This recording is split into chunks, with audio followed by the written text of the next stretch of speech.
السلام علیکم ورحمۃ اللہ وبرکاتہ. کیا حال ہے سب کا؟ الحمد للہ. نحمده ونصلی علی رسولہ الکریم. اما بعد فاعوذ باللہ من الشیطان الرجیم. بسم اللہ الرحمن الرحیم. رب اشرح لی صدری ویسر لی امری واحلل عقدۃ من لسانی یفقہوا قولی. ابو ہریرہ رضی اللہ عنہ سے روایت ہے کہ وہ مدینہ کے ایک بازار سے گزرے اور وہاں کھڑے ہو کر کہا، اے بازار والو، تمہیں کس چیز نے عاجز کر دیا؟ انہوں نے کہا، اے ابو ہریرہ، کیا بات ہے؟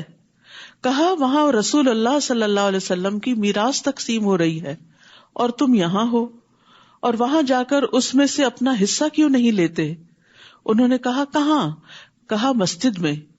تو لوگ تیزی سے ادھر گئے مسجد کی طرف. ابو ہریرہ نے وہیں ٹھہر کر ان کے واپس آنے کا انتظار کیا، یہاں تک کہ جب وہ آئے تو ان سے پوچھا، تمہیں کیا ہوا؟ انہوں نے کہا، اے ابو ہریرہ، ہم مسجد میں گئے تھے تو ہم اس میں داخل ہوئے، وہاں تو ہم نے کچھ بھی تقسیم ہوتے ہوئے نہیں دیکھا. ابو ہریرہ نے ان سے کہا، پھر تم نے مسجد میں کچھ دیکھا بھی ہے؟ انہوں نے کہا، ہاں، وہاں ہم نے دیکھا کچھ لوگ نماز پڑھ رہے ہیں، کچھ قرآن پڑھ رہے ہیں، کچھ لوگ حلال و حرام کا ذکر کر رہے ہیں.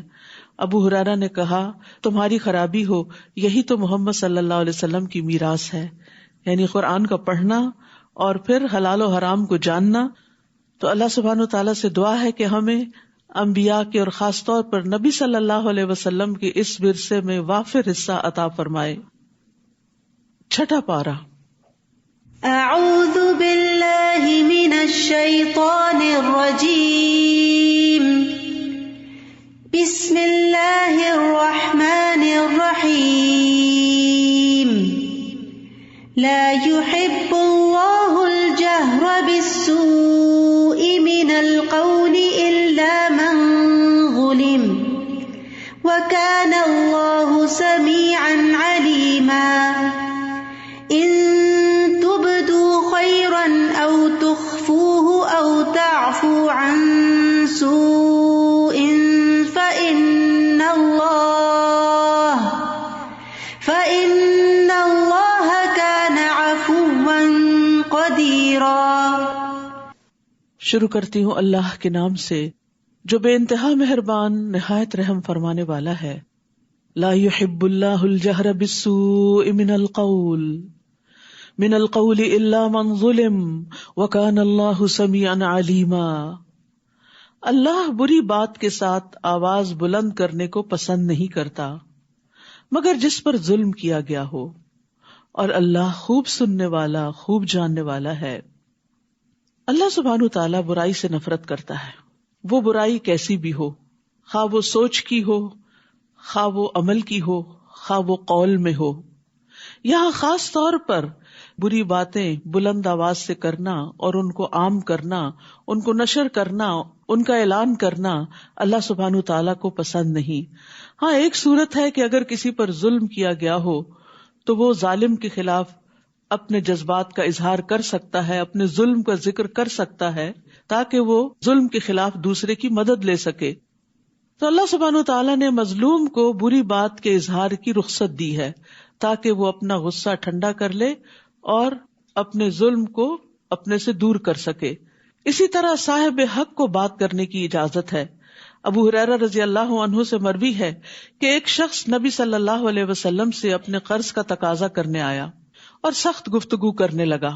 صحابہ غصے سے اس کی طرف بڑھے، لیکن رسول اللہ صلی اللہ علیہ وسلم نے فرمایا، اسے چھوڑ دو کیونکہ صاحب حق کہنے کا حق رکھتا ہے، یعنی اس کا حق ہے، لہٰذا اس کو بات کرنے دو. پھر آپ نے فرمایا، اس کے قرض والے جانور کی عمر کا ایک جانور اس کو دے دو، یعنی اس کا قرضہ واپس کر دو. صحابہ نے عرض کیا، یا رسول اللہ، اس سے زیادہ عمر کا جانور تو موجود ہے لیکن اس جیسا نہیں، یعنی جو اس سے لیا گیا تھا. آپ نے فرمایا، وہ زیادہ والا ہی دے دو، کیونکہ سب سے اچھا آدمی وہ ہے جو دوسروں کا حق پوری طرح ادا کرے. تو بہرحال یہاں پر واضح طور پر یہ بتا دیا گیا، نمبر 1 کہ اللہ کو بری باتیں پسند نہیں کہ وہ کھلم کھلا کی جائے، لیکن نمبر 2 اس بات کی رخصت ہے کہ اگر کسی پہ ظلم ہو رہا ہے اور اس کے منہ سے کچھ ایسے الفاظ نکلتے ہیں کہ جس سے وہ اپنا حق وصول کر لے تو اس کو اس کی اجازت ہے. لیکن پھر بھی ان تبدو خیرن او تخفوہ او تعفو عن سوء فإن اللہ کان عفوا قدیرا، اگر تم کوئی نیکی ظاہر کرو یا اسے چھپاؤ یا کسی برائی سے درگزر کرو تو بے شک اللہ بہت معاف کرنے والا، بہت قدرت رکھنے والا ہے. یعنی انسان جب نیکی کرتا ہے تو ہمیشہ چھپا کے کرنے کا موقع نہیں ہوتا. بہت دفعہ دل چاہتا ہے کہ ہماری نیکی کا کسی کو پتہ نہ چلے، اور جب ہم کر رہے ہوتے ہیں تو دوسروں کے نوٹس میں بھی آ جاتے ہیں، وہ بھی دل پہ گراں گزرتا ہے. لیکن اگر وہ چھوڑ دیں تو پھر نیکی کا موقع ہاتھ سے جاتا ہے. کچھ لوگ کہتے ہیں نا کہ ہمیں ڈر لگتا ہے کہ ہم نیکی کا کام کریں گے تو دکھاوا ہو جائے گا، تو بہتر ہم کریں ہی نہ. تو یہ بھی ایک غلط سوچ ہے. ہمیں اپنی نیت کو درست کرنے کا کہا گیا ہے، نہ کہ نیکی کے کام دوسروں کی خدمت کو چھوڑ دینے کا، کہ تمہیں چونکہ ڈر ہے کہ نیت خراب ہو جائے گی اس لیے کرو ہی نہ. یہ تو کوئی لاجک نہیں. تو ضرورت اس چیز کی ہے کہ ہم اپنے اندر کو، اپنے سیلف کو کنٹرول کریں اور دکھاوے سے اور احسان جتانے سے اور دوسروں کو اذیت دینے سے اور دکھ دینے سے اپنے آپ کو بچائیں، لیکن نیکی کا کام جاری رکھے. تو اگر تم کوئی نیکی ظاہر کرو یا اسے چھپاؤ، یعنی لوگوں کو دکھائے بغیر، بتائے بغیر، صرف اللہ کی رضا کے لیے کرو، او تعفو عن سوء یا کسی برائی سے درگزر کرو، یعنی اگر کسی نے تمہارے ساتھ اچھا سلوک نہیں کیا تو بے شک اللہ بہت معاف کرنے والا، بہت قدرت رکھنے والا ہے، یعنی وہ تمہیں معاف کر دے گا. کسی کو معاف کرنا صرف اس وقت آسان ہوتا ہے جب انسان یہ چاہے کہ مجھے بھی معاف کر دیا جائے اور میرے سارے گناہ معاف ہو جائیں تاکہ میری پکڑ نہ ہو آخرت میں. ہم میں سے کون ہے جو یہ دعویٰ کرے کہ اس نے کبھی کسی کے ساتھ کوئی زیادتی نہیں کی؟ کسی نہ کسی وقت، کبھی نہ کبھی ہمارے منہ سے بھی تلخ باتیں نکل جاتی ہیں. الجہر بالسوء، کوئی بری بات بلند آواز سے ہو ہی جاتی ہے، اس کا اظہار، اس کا اشتہار ہو ہی جاتا ہے. کبھی دوسرے کے سامنے ہی منہ در منہ ہم اس کو تانا دے دیتے ہیں اور وہ اس کا دل دکھا جاتا ہے. کبھی ہم لوگوں کے پیٹھ پیچھے بھری مجلس میں بیٹھ کر کسی کی برائی شروع کر دیتے ہیں، یہ بھی الجہر بالسوء ہے. اسی طرح کبھی کوئی دوسرا ہمارے ساتھ یہی کر دیتا ہے تو پھر ہمیں بہت برا لگ جاتا ہے. تو اس کو کس طرح ڈیل کیا جائے؟ ایسی صورتحال کو جب ہمیں کوئی آ کے بتائے فلاں تمہارے بارے میں ایسا اور ایسا کہتا ہے، تو اس وقت صرف تکلیف اٹھانے اور پریشان ہونے کی بجائے انسان اس کو کہے میں نے اس کو اللہ کے لیے معاف کیا تاکہ اللہ تعالیٰ مجھے معاف کر دے. تو اگر تم دوسروں سے درگزر کرو گے تو اللہ بھی بہت معاف کرنے والا ہے. قرآن مجید میں سورۃ النور میں ایک بہت خوبصورت واقعہ آتا ہے حضرت ابوبکر صدیق سے متعلق، کہ جب انہوں نے حضرت عائشہ پہ لگنے والے الزام کی وجہ سے اپنے قریبی رشتہ دار کا وظیفہ بند کرنے کا سوچا تو اللہ سبحانہ وتعالیٰ نے ان کو معاف کرنے کے لیے کہا اور ساتھ ہی فرمایا الا تحبون ان یغفر اللہ لکم، کیا تم پسند نہیں کرتے کہ اللہ تمہیں معاف کر دے؟ تو ہم میں سے کون ہے جو یہ نہیں چاہتا کہ اس کے گناہ معاف ہو جائیں؟ اور اگر ہم چاہتے ہیں کہ ہمارے گناہ معاف ہو جائیں تو صرف استغفر اللہ کرنے سے بات نہیں بنے گی. ہمارے اندر اتنی وسعت ہونی چاہیے کہ ہم بھی دوسروں کو معاف کر سکیں تاکہ اللہ تعالیٰ ہمیں معاف کر دے. حضرت علی رضی اللہ عنہ سے مروی ہے، وہ کہتے ہیں ہم نے رسول اللہ صلی اللہ علیہ وسلم کی تلوار کے دستے میں یہ لکھا ہوا پایا کہ جو تم پر ظلم کرے اس سے درگزر کرو. جو تم پہ ظلم کرے اس سے درگزر کرو، یعنی چھوٹی موٹی بات ہو جاتی ہے چھوڑ دو اس کو، کیونکہ اگر تم جواباً کوئی کارروائی کرو گے تو دوسرا اس سے بڑا کوئی فساد کرے گا اور پھر معاملہ بہت بڑھ جائے گا. یعنی بہت سی تکلیف دہ باتیں جو ہیں ان کو صرف اگنور کرنے سے وہ کم ہو جاتی ہیں، ختم ہو جاتی ہیں. لیکن اس کا یہ مطلب نہیں کہ انسان ظلم سہتا ہی چلا جائے، لیکن ظلم کو دور کرنے کے لیے ظالمانہ رویہ اختیار نہ کرے، برا طریقہ اختیار نہ کرے، احسن تدبیر کے ساتھ اس کو اپنے سے دور کرے. فرمایا رشتہ توڑنے والے سے رشتہ جوڑو. ٹھیک ہے کوئی ریلیشن شپ ون سائیڈڈ نہیں ہوتا، لیکن کسی کو تو جوڑنے کے لیے ہاتھ بڑھانا ہی پڑتا ہے. جب دو چیزیں آپس میں ٹوٹ جاتی ہیں، کبھی آپ نے ٹوٹی ہوئی پیالی جوڑی ہوگی یا کوئی برتن یا کوئی پلیٹ، تو جب آپ جوڑتے ہیں تو دونوں کو ایک دوسرے کے قریب لاتے ہیں. بعض اوقات ایک چیز بڑی بھاری ہوتی ہے وہ قریب نہیں آتی تو آپ کیا کرتے ہیں، جو چھوٹی ہوتی ہے اس کو بڑی کے پاس لے جا کے اس کو جوڑ دیتے ہیں. تو اسی طرح کبھی ہم چھوٹے بھی بن جائیں تو کوئی بات نہیں، عزت کس کے پاس ہے اور بڑائی کس کی ہے اصل میں، اللہ رب العزت کی ہے، ہم تو معمولی انسان ہیں. تو اس لیے کبھی یہ نہیں سوچنا چاہیے کہ اس سے تو میں چھوٹی ہو جاؤں گی یا میری شان میں کمی آ جائے گی. کوئی بات نہیں، کبھی جھک جائیں، ہلکے ہو جائیں اور جا کر دوسرے سے جڑ جائیں، اور آپ دیکھیں گے کہ دوسرا بھی پھر مسکرا پڑتا ہے. کبھی ہسبینڈ وائف میں بھی ایسا ہوتا ہے، کبھی بچوں کے ساتھ بھی، دونوں ایک دوسرے سے خفا ہو کے الگ الگ ہو جاتے ہیں، واپس آتے ہیں، ایک ان میں سے آگے بڑھتا ہے، مسکراتا ہے، سلام کرتے تو دوسرا ہنس پڑتا ہے، وہ معاملہ ختم ہو جاتا ہے. لیکن اگر دونوں ہی ضد پر اڑے رہیں، جمے رہیں، معاف نہ کریں، درگزر نہ کریں، تو پھر بعض اوقات ہمیشہ کے لیے الگ ہو جاتے ہیں. فرمایا جو تمہارے ساتھ برا کرے اس کے ساتھ احسان کرو، اور یہ بڑے دل والوں کا کام ہے، جس کو اللہ توفیق دے وہی کر سکتا ہے. اور حق بات کرو اگرچہ وہ تمہارے نفس کے خلاف ہی کیوں نہ ہو، اپنے خلاف کیوں نہ جاتی ہو، وہ بات کر ڈالو. کیونکہ اپنے خلاف بھی جب چیز جاتی ہے نا اور انسان منہ سے بولتا ہے تو پھر انسان اپنی بھی اصلاح کر لیتا ہے کہ میں دوسروں کو تو کہہ رہا ہوں لیکن خود کیا کرتا ہوں. اور یاد رکھیے جو درگزر کرتا نہیں اس سے کیا نہیں جاتا. عمر رضی اللہ عنہ سے روایت ہے، وہ کہتے ہیں جو شخص رحم نہیں کرتا اس پر رحم نہیں کیا جاتا، جو معاف نہیں کرتا اسے معافی نہیں ملتی، جو درگزر نہیں کرتا اس سے بھی درگزر نہیں کیا جاتا، اور جو توبہ قبول نہیں کرتا یعنی کسی کو معاف نہیں کرتا اس کی بھی توبہ قبول نہیں کی جاتی، جو خود گناہ سے نہیں بچتا اسے بچایا بھی نہیں جاتا. یعنی جو بچنے کا ارادہ نہیں رکھتا پھر اس کو بچنے کی توفیق نہیں ملتی. تو اس لیے جو نیکی کرتا ہے وہ نیکی پاتا ہے، جو خیر کی طرف ایک قدم بڑھاتا ہے اللہ سبحانہ تعالیٰ 10 قدم اس کی طرف آتے ہیں اور اس کو توفیق دیتے ہیں، اور اسی سے زندگی خوبصورت بنتی ہے. ہمیشہ صرف اپنے حقوق کا خیال نہیں رکھنا چاہیے، کبھی دوسرے کو اس کے حق سے بڑھ کر دیں تو آپ کو اس سے بھی زیادہ واپس ملے گا. پھر فرمایا ان الذین یکفرون باللہ ورسلہ ویریدون ان یفرقوا بین اللہ ورسلہ ویقولون نؤمن ببعض ونکفر ببعض ویریدون ان یتخذوا بین ذلک سبیلا. بے شک جو لوگ اللہ اور اس کے رسولوں کا انکار کرتے ہیں اور چاہتے ہیں کہ اللہ اور اس کے رسولوں کے درمیان تفریق کریں. کس طرح؟ اور کہتے ہیں ہم کچھ کو مانتے ہیں اور کچھ کا ہم انکار کرتے ہیں. یعنی بعض لوگ کہتے ہیں ہم اللہ کو تو مانتے ہیں لیکن رسولوں کو نہیں مانتے، بعض کہتے ہیں ہم فلاں اور فلاں رسول کو مانتے ہیں اور فلاں کو نہیں مانتے، اور وہ چاہتے ہیں کہ اس کے درمیان کا کوئی راستہ اپنا لے، یعنی اپنی مرضی کا دین بنا لے. اولئک ھم الکافرون حقا، یہی لوگ دراصل حقیقی کافر ہیں. یعنی دین اپنی مرضی سے انٹرپریٹ نہیں کیا جا سکتا، جس چیز کو ماننے کے لیے کہا گیا ہے اس کو ماننا ضروری ہے، یہ نہیں کہ جس کو دل چاہے مان لیں اور جس کا دل چاہے انکار کر دیں. اور ہم نے کافروں کے لیے رسوا کن عذاب تیار کر رکھا ہے، مگر جو لوگ اللہ اور اس کے رسولوں پر ایمان لائے اور انہوں نے ان میں سے کسی ایک کے درمیان بھی تفریق نہیں کی، یعنی سب پر ایمان لائے، یہی وہ لوگ ہیں جنہیں وہ ان کے اجر ضرور عطا کرے گا، اور اللہ بہت بخشنے والا نہایت رحم کرنے والا ہے. تو یہاں سے یہ بات واضح ہو جاتی ہے کہ آخرت کے عذاب اور رسوائی سے بچنے کے لیے تمام رسولوں پر ایمان لانا ضروری ہے، انکلوڈنگ محمد الرسول اللہ صلی اللہ علیہ وسلم. یہ کہنا کہ سبھی ادیان ٹھیک ہیں اور سبھی اچھے ہیں اور وحدت ادیان کی بات کرنا، تو اس آیت سے پتہ چلتا ہے کہ وحدت ادیان صرف اس وقت ہو سکتا ہے جب محمد الرسول اللہ صلی اللہ علیہ وسلم کے لائے ہوئے دین پر ایمان لایا جائے. اہل کتاب آپ سے مطالبہ کرتے ہیں کہ آپ ان پر آسمان سے ایک کتاب اتار لائیں.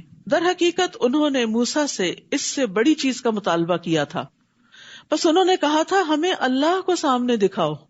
یعنی اہل کتاب نے تو کتاب کا کہا ہے لیکن موسیٰ سے تو اس سے بھی بڑھ کر مطالبہ کیا گیا. تو ان کے ظلم کی وجہ سے، یعنی یہ بات ایک ظالمانہ بات تھی، اس کی وجہ سے بجلی کی کڑک نے انہیں پکڑ لیا. پھر اس کے باوجود کہ ان کے پاس واضح نشانیاں آ چکی، انہوں نے بچڑے کو معبود بنا لیا. پھر بھی ہم نے ان سے درگزر کیا اور ہم نے موسیٰ کو واضح غلبہ عطا کیا، یعنی اپنی قوم کے مقابلے. یعنی وہ اکیلے تھے، ان کے ساتھ ان کے مددگار ان کے بھائی تھے، لیکن عمومی طور پر بنی اسرائیل کا رویہ ایسا نہ تھا کہ وہ اپنے پیغمبر کے مددگار ہوں.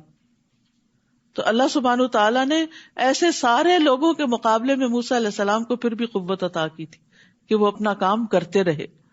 یعنی بعض اوقات ایسا بھی ہوتا ہے نا کہ آپ کے اپنے لوگ بھی اپنے نہیں ہوتے، آپ کے ساتھی بھی ساتھ نہیں دیتے، تو بھی انسان کو اللہ سے قوت مانگنی چاہیے، اللہ سے مدد مانگنی چاہیے، اور جس کے ساتھ اللہ کی مدد ہو وہ کبھی بھی کمزور نہیں ہوتا. اور ہم نے ان سے پختہ عہد لینے کے لیے کوہ طور کو ان پر اٹھایا اور ان سے کہا کہ دروازے میں عاجزی سے جھکتے ہوئے داخل ہو جاؤ. اور ہم نے ان سے کہا کہ تم ہفتے کے دن میں زیادتی نہ کرو، یعنی اس دن ان پر کام کاج منع تھا کرنا، تو کہا کہ اس دن پھر وہ ساری پابندیاں برداشت کرو. اور ہم نے ان سے پختہ عہد لیا لیکن انہوں نے عہد نہیں نبھائے. تو ان کے عہد توڑنے اور اللہ کی آیات کے ساتھ کفر کرنے اور انبیاء کو ناحق قتل کرنے اور ان کے کہنے کے سبب کہ ہمارے دل غلافوں میں ہیں، ہم نے ان پر لعنت کی، بلکہ اللہ نے ان کے کفر کی وجہ سے ان کے دلوں پر مہر لگا دی تو وہ کم ہی ایمان لاتے ہیں.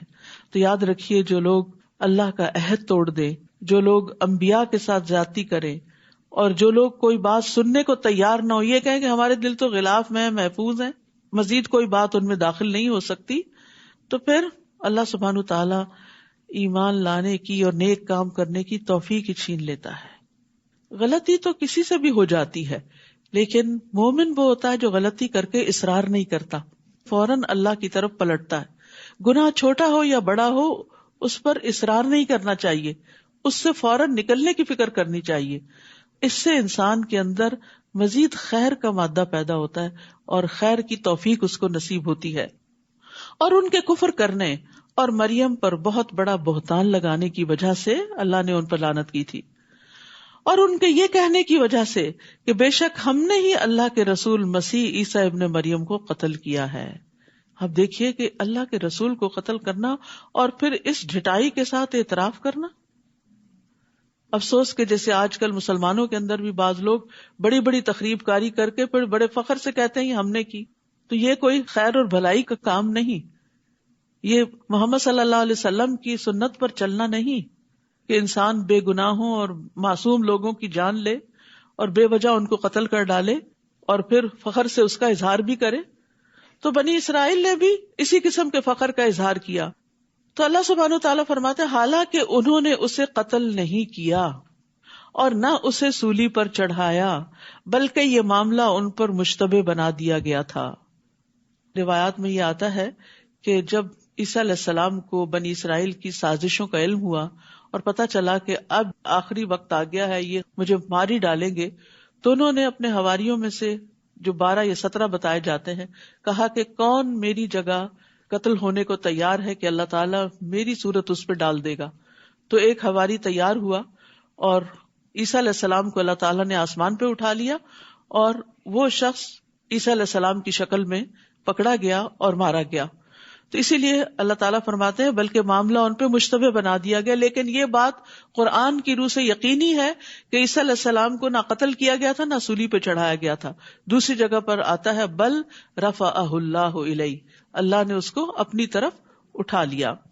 اور یہاں فرمایا بلکہ یہ معاملہ ان پر مشتبہ بنا دیا گیا تھا، اور بے شک جنہوں نے اس میں اختلاف کیا ہے یقیناً وہ اس کے بارے میں شک میں پڑے ہوئے ہیں. وہ خود بھی تسلی میں نہیں ہے کہ معاملہ کیا ہوا.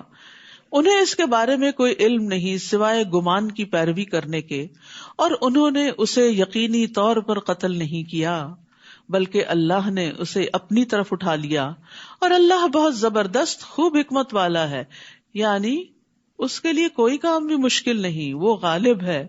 اور یہاں اللہ کی صفت عزیز استعمال ہوئی ہے جس کا ایک معنی ہے عزت دینے والا، یعنی اللہ اپنے دوستوں کو، اپنے پیغمبروں کو عزت دینے والا ہے اور بہت حکمت والا ہے. اور اہل کتاب میں سے کوئی بھی ایسا نہیں جو اپنی موت سے قبل اس پر ضرور ایمان نہ لائے گا، اور قیامت کے دن وہ ان پر گواہ ہوگا. تو اس سے یہ پتہ چلتا ہے کہ عیسیٰ علیہ السلام پر ایمان لے آئیں گے اہل کتاب قبل موت ہی سے مراد عیسیٰ علیہ السلام کی وفات، کیونکہ عیسیٰ علیہ السلام دوبارہ دنیا میں آئیں گے اور طبعی موت سے فوت ہوں گے اور پھر اس کے بعد قیامت کے دن دوبارہ اٹھائے جائیں گے.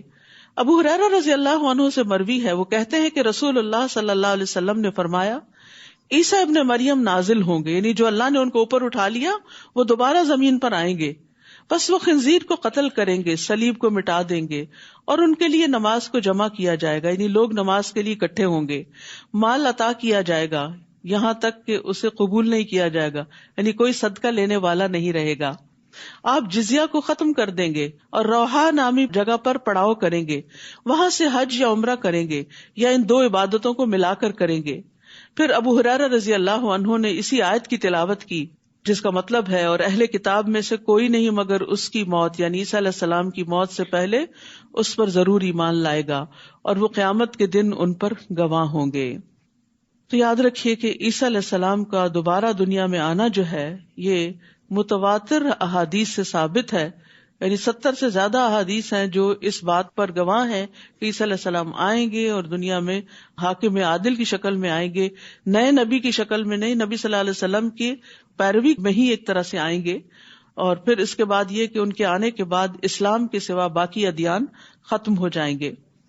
ابو ہریرہ سے روایت ہے کہ نبی صلی اللہ علیہ وسلم نے فرمایا میرے اور عیسیٰ علیہ السلام کے درمیان کوئی نبی نہیں ہے اور یقیناً وہ اترنے والے ہیں، جب تم انہیں دیکھو گے تو پہچان لو گے، وہ درمیانی قامت والے ہیں، ان کا رنگ سرخ و سفید ہوگا، وہ ہلکے زرد رنگ کے لباس میں ہوں گے، ایسے محسوس ہوگا جیسے ان کے سر سے پانی ٹپک رہا ہو، حالانکہ نمی نہیں ہوگی، پانی نہیں ہوگا، یعنی بہت ڈیٹیلز بتائی گئی ہیں، عیسیٰ علیہ السلام کی ڈسکرپشن دی گئی ہے کہ وہ کیسے دکھائی دیں گے، یعنی بہت نظیف اور چمکدار اور خوبصورت۔ وہ لوگوں سے اسلام کے لیے قتال کریں گے، صلیب توڑ دیں گے، خنزیر کو قتل کریں گے، جزیہ موقوف کر دیں گے۔ اللہ ان کے زمانے میں اسلام کے علاوہ دیگر ادیان کو ختم کر دے گا، وہ مسیح دجال کو ہلاک کریں گے۔ عیسیٰ علیہ السلام زمین میں 40 سال رہیں گے، پھر ان کی وفات ہوگی اور مسلمان ان کا جنازہ پڑھیں گے۔ یہ سنن نبی داؤد کی روایت ہے اور پچھلی حدیث جو تھی وہ مسند احمد کی تھی۔ یعنی اتنی واضح روایات، اور بھی اس میں بہت ڈیٹیلز ہیں۔ یاجوج ماجوج بھی انہی کے دور میں نکلیں گے، پھر آپ ہی کی دعا کی وجہ سے ان کا خاتمہ ہوگا، تو وہ قیامت کی نشانیوں میں سے ایک نشانی بھی ہے۔ فَبِظُلْمٍ مِّنَ الَّذِينَ هَادُوا حَرَّمْنَا عَلَيْهِمْ طَيِّبَاتٍ أُحِلَّتْ لَهُمْ وَبِصَدِّهِمْ عَن سَبِيلِ اللَّهِ كَثِيرًا۔ پھر جو یہودی بن گئے ان کے ظلم کی وجہ سے اور اکثر لوگوں کو اللہ کے راستے سے روکنے کی وجہ سے ہم نے ان پر حلال کی گئی پاکیزہ چیزیں حرام کر دیں۔ یعنی بعض اوقات اللہ تعالی گناہوں کی سزا دنیا میں ہی دیتا ہے اور نعمتوں سے محروم کر دیتا ہے۔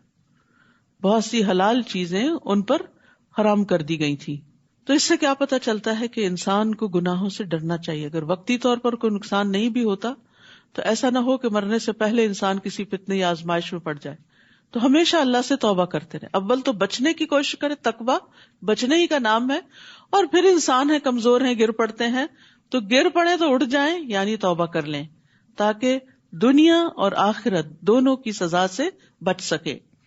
اور ان کے سود لینے کی وجہ سے بھی، جبکہ وہ لازماً اس سے روکے گئے تھے، اور ان کے لوگوں کے مال باطل طریقے سے کھانے کی وجہ سے بھی، اور ان میں سے جو انکار کرنے والے ہیں ان کے لیے ہم نے دردناک عذاب تیار کر رکھا ہے۔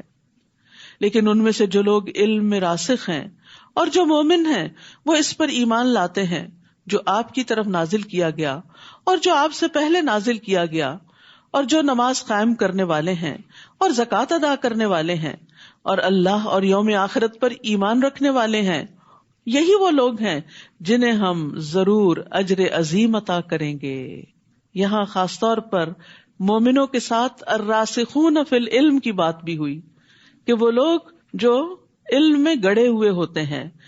نافع بن یزید کہتے ہیں کہ الراسخون فی العلم جو ہیں اللہ کے لیے عاجزی کرنے والے، اللہ کی رضا کو طلب کرنے والے، اور اس میں انتہائی منکسر ہوتے ہیں۔ وہ اپنے سے اوپر والے لوگوں پر بڑائی کا اظہار نہیں کرتے اور اپنے سے کم درجہ کے لوگوں کو حقیر نہیں سمجھتے۔ یہ علامت ہوتی ہے راسخ فی العلم کی، کہ اس کے اندر کیا ہوتی ہے؟ عاجزی ہوتی ہے۔ اللہ کی رضا کو طلب کرنے کے لیے اپنی بڑائی کا اظہار نہیں کرتے، چھوٹی سے چھوٹی نیکی کرنے کو بھی تیار ہو جاتے ہیں۔ اور پھر جو اپنے سے بڑے ہوتے ہیں ان پر بڑائی کا اظہار نہیں کرتے کہ ہم تمہیں کچھ نہیں سمجھتے، بلکہ ان کی عزت کرتے ہیں۔ اور جو چھوٹے ہوتے ہیں ان کو حقیر نہیں سمجھتے. ایک اور قول ہے کہ الراسخ فی العلم وہ ہوتا ہے جس میں 4 چیزیں پائی جائیں. اس کے اور اللہ کے درمیان تقوی ہوتا ہے، اس کے اور مخلوقات کے درمیان عاجزی اور انکساری ہوتی ہے، اس کے اور دنیا کے درمیان بے رغبتی ہوتی ہے، دنیا کی لالچ نہیں ہوتی اس کے اندر، اس کے اور اس کے نفس کے درمیان مجاہدہ پایا جاتا ہے، یعنی وہ اپنے نفس کے ساتھ جہاد کرتا رہتا ہے، اپنے نفس کو کوستا رہتا ہے، اس کی اصلاح کرتا رہتا ہے، تزکیہ کرتا رہتا ہے. تو علم تو بہت سے لوگ حاصل کرتے ہیں، لیکن علم میں مضبوطی، علم میں پختگی اور علم کی شان چند ہی لوگوں میں نظر آتی ہے، اور وہ عمل سے دکھائی دیتی ہے. ان کا ظاہر اور باطن دونوں ہی خوبصورت ہوتا ہے، اور انسانوں کے ساتھ بھی ان کے تعلقات بہترین ہوتے ہیں. تو یاد رکھیے، آپ میں سے جو علم کا شوقین ہے اور علم کے فضائل حاصل کرنا چاہتا ہے اور واقعی علم والا کہلانا چاہتا ہے اور اہل علم میں شمار ہونا چاہتا ہے، تو اس کو دل میں تقوی، مخلوق کے ساتھ عاجزی، دنیا سے بے رغبتی اور اپنے نفس کے ساتھ جہاد، یہ کام کرنے چاہیے. انا اوحینا الیک کما اوحینا الی نوح والنبیین من بعدہ، بے شک ہم نے آپ کی طرف وحی کی جس طرح ہم نے نوح اور اس کے بعد دیگر انبیاء پر وحی کی، اور ہم نے ابراہیم، اسماعیل، اسحاق، یعقوب اور اولاد یعقوب، عیسیٰ، ایوب، یونس، ہارون اور سلیمان علیہم السلام کی طرف وحی کی، اور ہم نے داؤد کو زبور عطا کی، اور اس سے پہلے ہم نے کئی رسولوں کا آپ پر ذکر کیا، اور کتنے ہی رسول ہیں جن کا ہم نے آپ پر ذکر ہی نہیں کیا. جسے پہلے بھی میں نے عرض کیا تھا نا کہ انبیاء کی تعداد جو ہے وہ 1,00,000، بعض روایات میں 24 ہے، بعض میں 14 ہے، بعض میں 4 ہے، لیکن رسول جو ہے وہ 304 ہیں، اور اس میں سے 5 جو ہیں وہ اولو العزم ہیں. تو ہمیں تو زیادہ 25 لوگوں کے نام پتہ چلتے ہیں قرآن مجید سے، کچھ بائبل کی روایات وغیرہ سے پتہ چلتے ہیں، کیونکہ قرآن مجید میں آتا ہے وَإِم مِّن قَرْيَةٍ إِلَّا خَلَا فِيهَا نَذِيرٌ، کوئی بستی ایسی نہیں کہ جس میں کوئی نہ کوئی ڈرانے والا نہ آیا ہو، خبردار کرنے والا نہ آیا ہو. تو محمد صلی اللہ علیہ وسلم تک بے شمار رسول آئے ہیں جن کا ذکر قرآن میں نہیں ملتا. اور اللہ نے موسیٰ سے کلام کیا جیسا کلام کیا جاتا ہے، جیسے بات کی جاتی ہے اس طرح بات کی. یہ رسول خوشخبری دینے والے اور ڈرانے والے تھے، بیلنسڈ اپروچ، دونوں ہی چیزیں، صرف امید نہیں خوف بھی، ایمان ان دونوں چیزوں کے بیچ میں ہوتا ہے، تاکہ رسولوں کے بعد لوگوں کے لیے اللہ پر کوئی حجت باقی نہ رہے کہ اللہ نے ہماری ہدایت کا انتظام نہیں کیا. اور اللہ بہت زبردست خوب حکمت والا ہے. لیکن اللہ گواہی دیتا ہے کہ جو اس نے آپ کی طرف نازل کیا اسے اپنے علم کے ساتھ نازل کیا. سبحان اللہ، جو کچھ آپ پڑھ رہے ہیں یہ اللہ کا علم ہے. اس قرآن کے علاوہ جتنی کتابیں آپ پڑھتے ہیں وہ بندوں کا علم ہوتا ہے، سوائے حدیث کے جو وحی الہی پر مبنی ہوتی ہے، کیونکہ اللہ سبحانہ تعالیٰ نے رسول اللہ صلی اللہ علیہ وسلم کو وہ باتیں سکھائیں، وَعَلَّمَكَ مَا لَمْ تَكُنْ تَعْلَمْ. لیکن باقی دنیا کے علوم بندوں کے ہیں، ان کا سورس دنیا ہے. لیکن افسوس یہ کہ ان علوم کی طرف ہم شوق سے متوجہ ہوتے ہیں، دن رات ان پہ لگا دیتے ہیں، مال و دولت، جان مال خرچ کرتے ہیں، لیکن قرآن کے مطالعے اور قرآن کی گہرائی میں اترنے کے لیے ہم بس تھوڑا بہت ہی اپنے لیے کافی سمجھتے ہیں.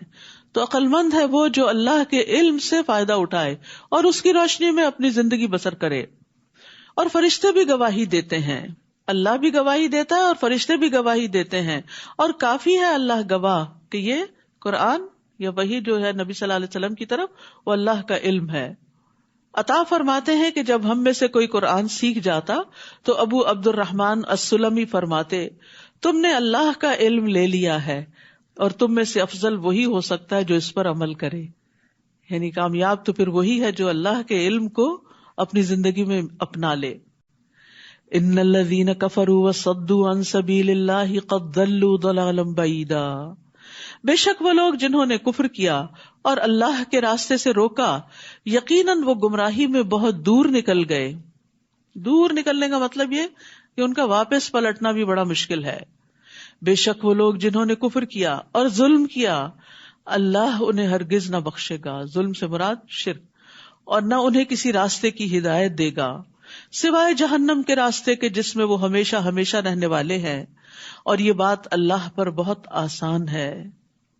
یا ایھا الناس، اے لوگو، تمام انسانوں کو خطاب ہے، یقیناً یہ رسول تمہارے پاس تمہارے رب کی طرف سے حق لے کر آیا ہے، یعنی محمد صلی اللہ علیہ وسلم حق لے کر آئے ہیں، بس ایمان لے آؤ، تمہارے ہی لیے بہتر ہے، اور اگر تم کفر کرو گے تو بے شک اللہ ہی کے لیے ہے جو کچھ آسمانوں اور زمین میں ہے، اور اللہ بہت علم والا، بہت حکمت والا ہے۔ تو اس سے یہ بھی پتہ چلتا ہے کہ علم اور حکمت دو الگ الگ چیزیں بھی ہیں۔ یا اہل الکتاب لا تغلوا فی دینکم، اے اہل کتاب تم اپنے دین میں غلو نہ کرو، حد سے نہ بڑھو، ایکسٹریم پر نہ جاؤ، اور اللہ پر حق کے سوا کچھ مت کہو، یعنی اللہ کے بارے میں جب بات کرو تو وہ بات حق پر مبنی ہونی چاہیے، سچ پر مبنی ہونی چاہیے۔ بعض لوگ اللہ سبحانہ تعالیٰ سے ایسی باتیں منسوب کرتے رہتے ہیں جو اللہ تعالیٰ نے نہ فرمائی ہوتی ہیں نہ کی ہوتی ہیں۔ میں نے سوچا اللہ تعالیٰ بھی کہتا ہوگا، آپ کو کہاں سے سوچ آ گئی، کہاں سے وہی نازل ہو گئی؟ تو اس لیے اللہ تعالیٰ کے بارے میں کوئی بھی بات کرے تو سوچ سمجھ کے کریں۔ اسی طرح کسی چیز کو کہہ دینا یہ قرآن میں لکھا ہوا ہے، نعوذ باللہ، اگر وہ نہیں لکھا ہوا تو جھوٹ ہو جائے گا، تو اللہ تعالیٰ پر ناحق بات ہوگی، کیونکہ قرآن تو صرف وہ ہے جو اللہ کا کلام ہے۔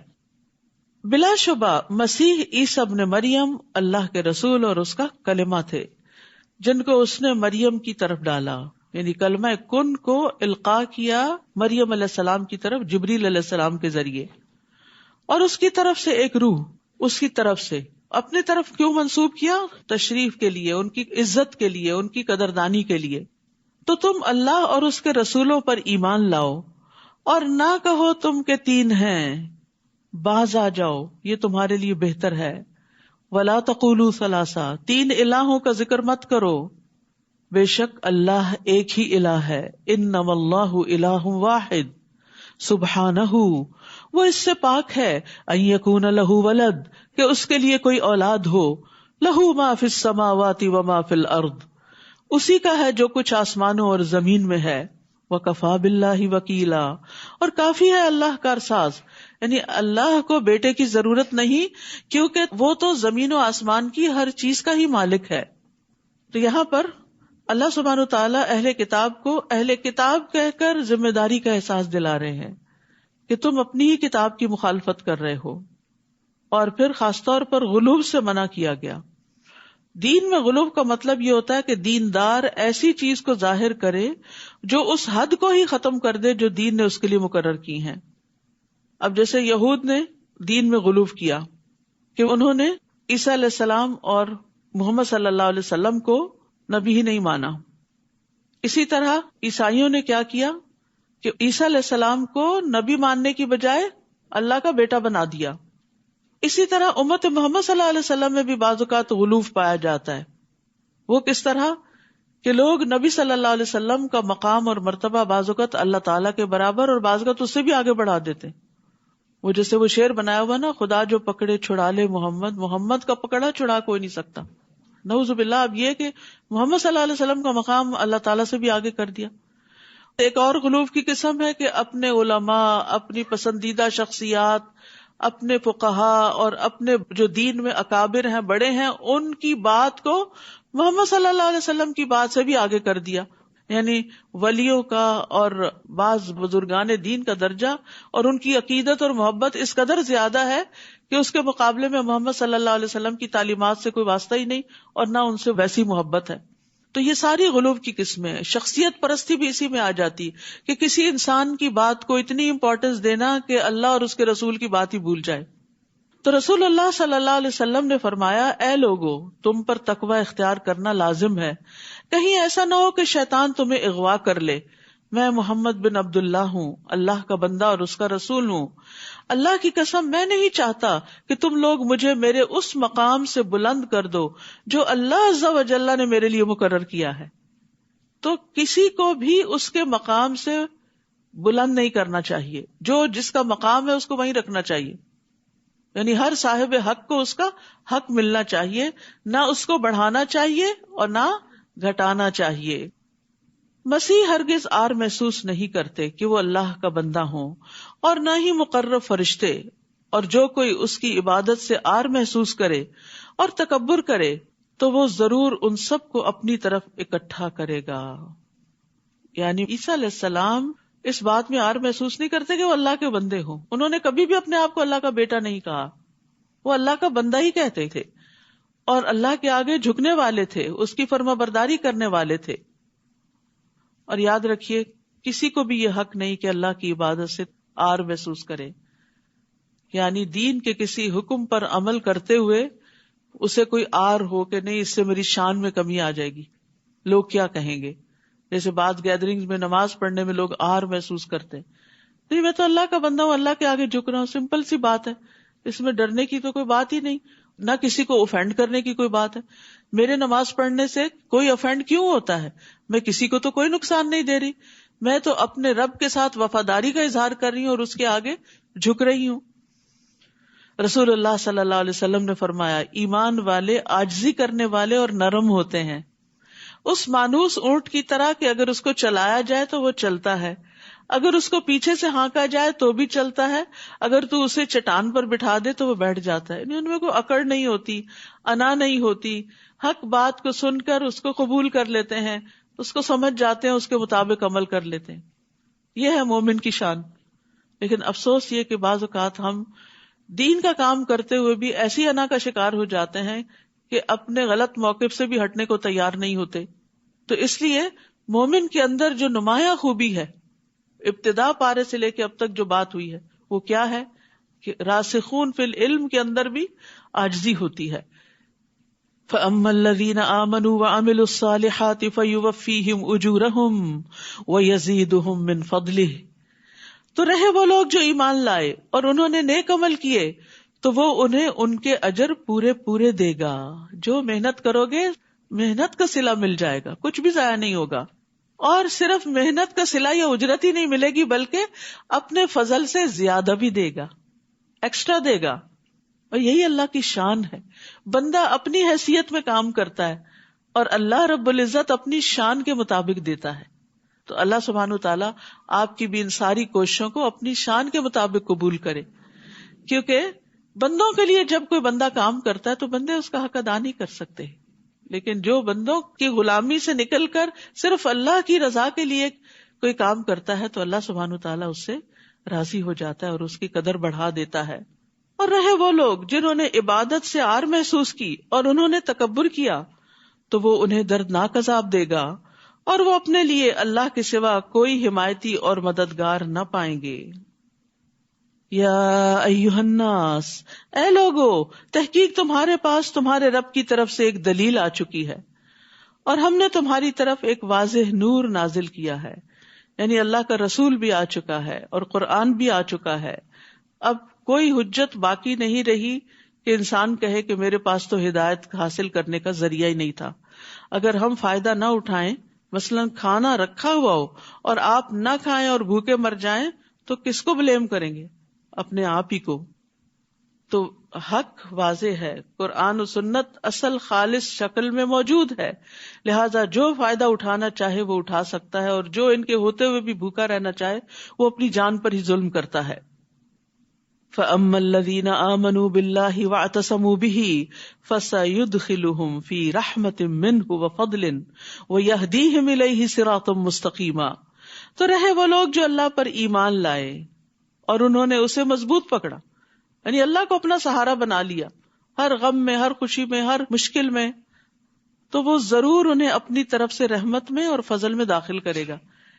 یعنی جو اللہ پر ایمان لا کے اللہ کا سہارا پکڑیں، اللہ سے مدد مانگے، اللہ سے ہی دعائیں کریں، اللہ کے سپرد اپنے سارے معاملات کر دیں تو اللہ تعالیٰ ان پر اپنا فضل فرمائے گا اور انہیں اپنی طرف سیدھے رستے کی ہدایت دے گا.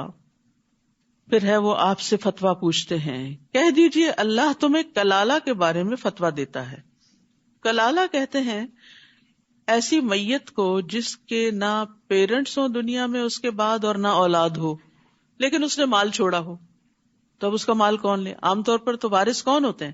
والدین اور اولاد ہوتی ہے، لیکن یہاں دونوں ہی نہیں ہیں.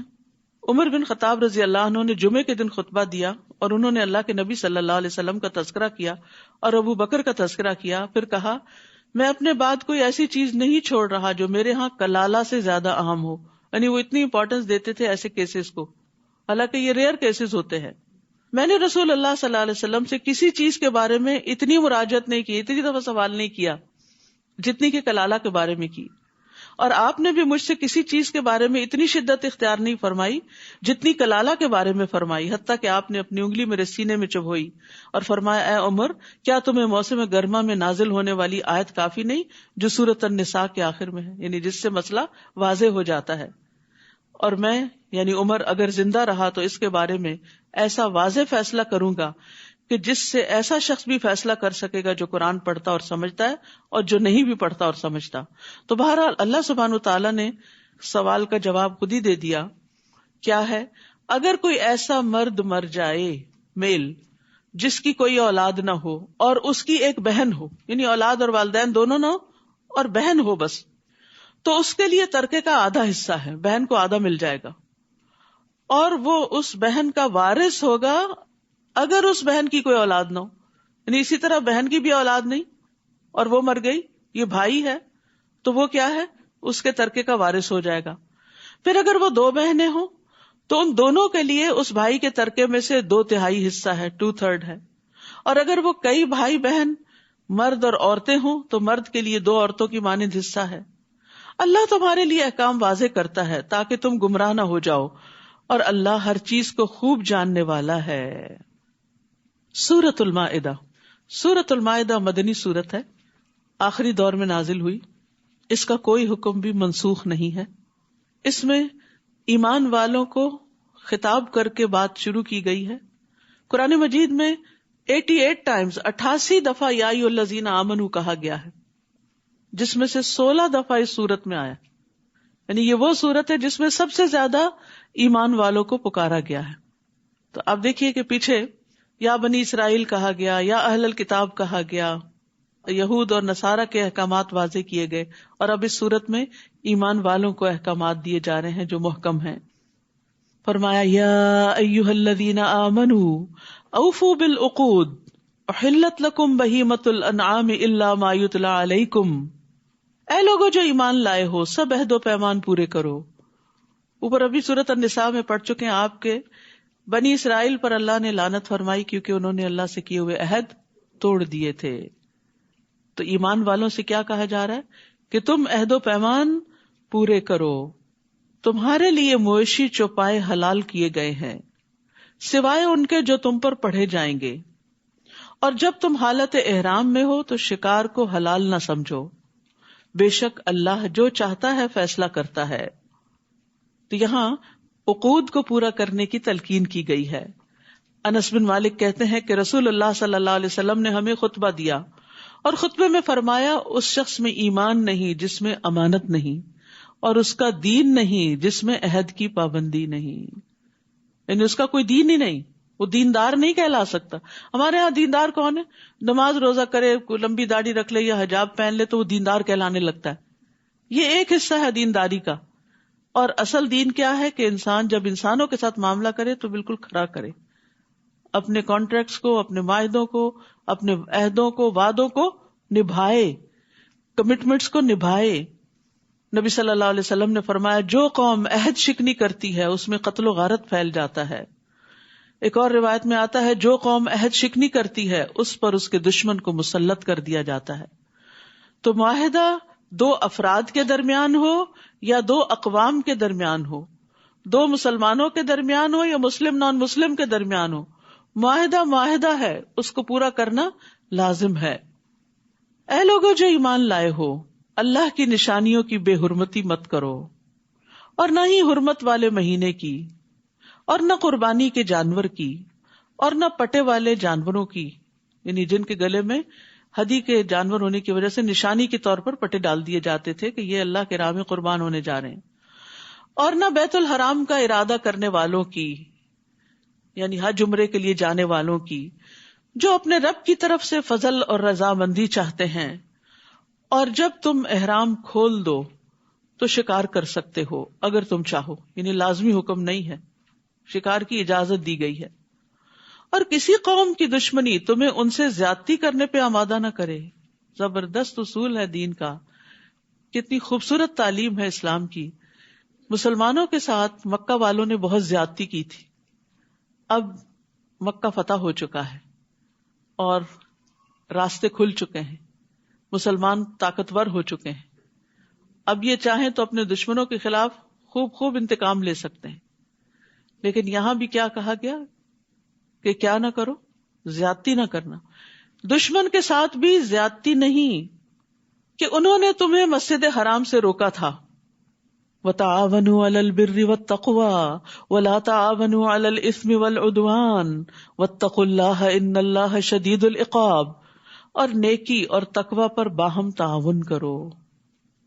بر جو ہے ہر طرح کی نیکی کو شامل ہے، جس میں ایمان، عقائد، عبادات، اخلاقیات، معاملات سب کچھ شامل ہے.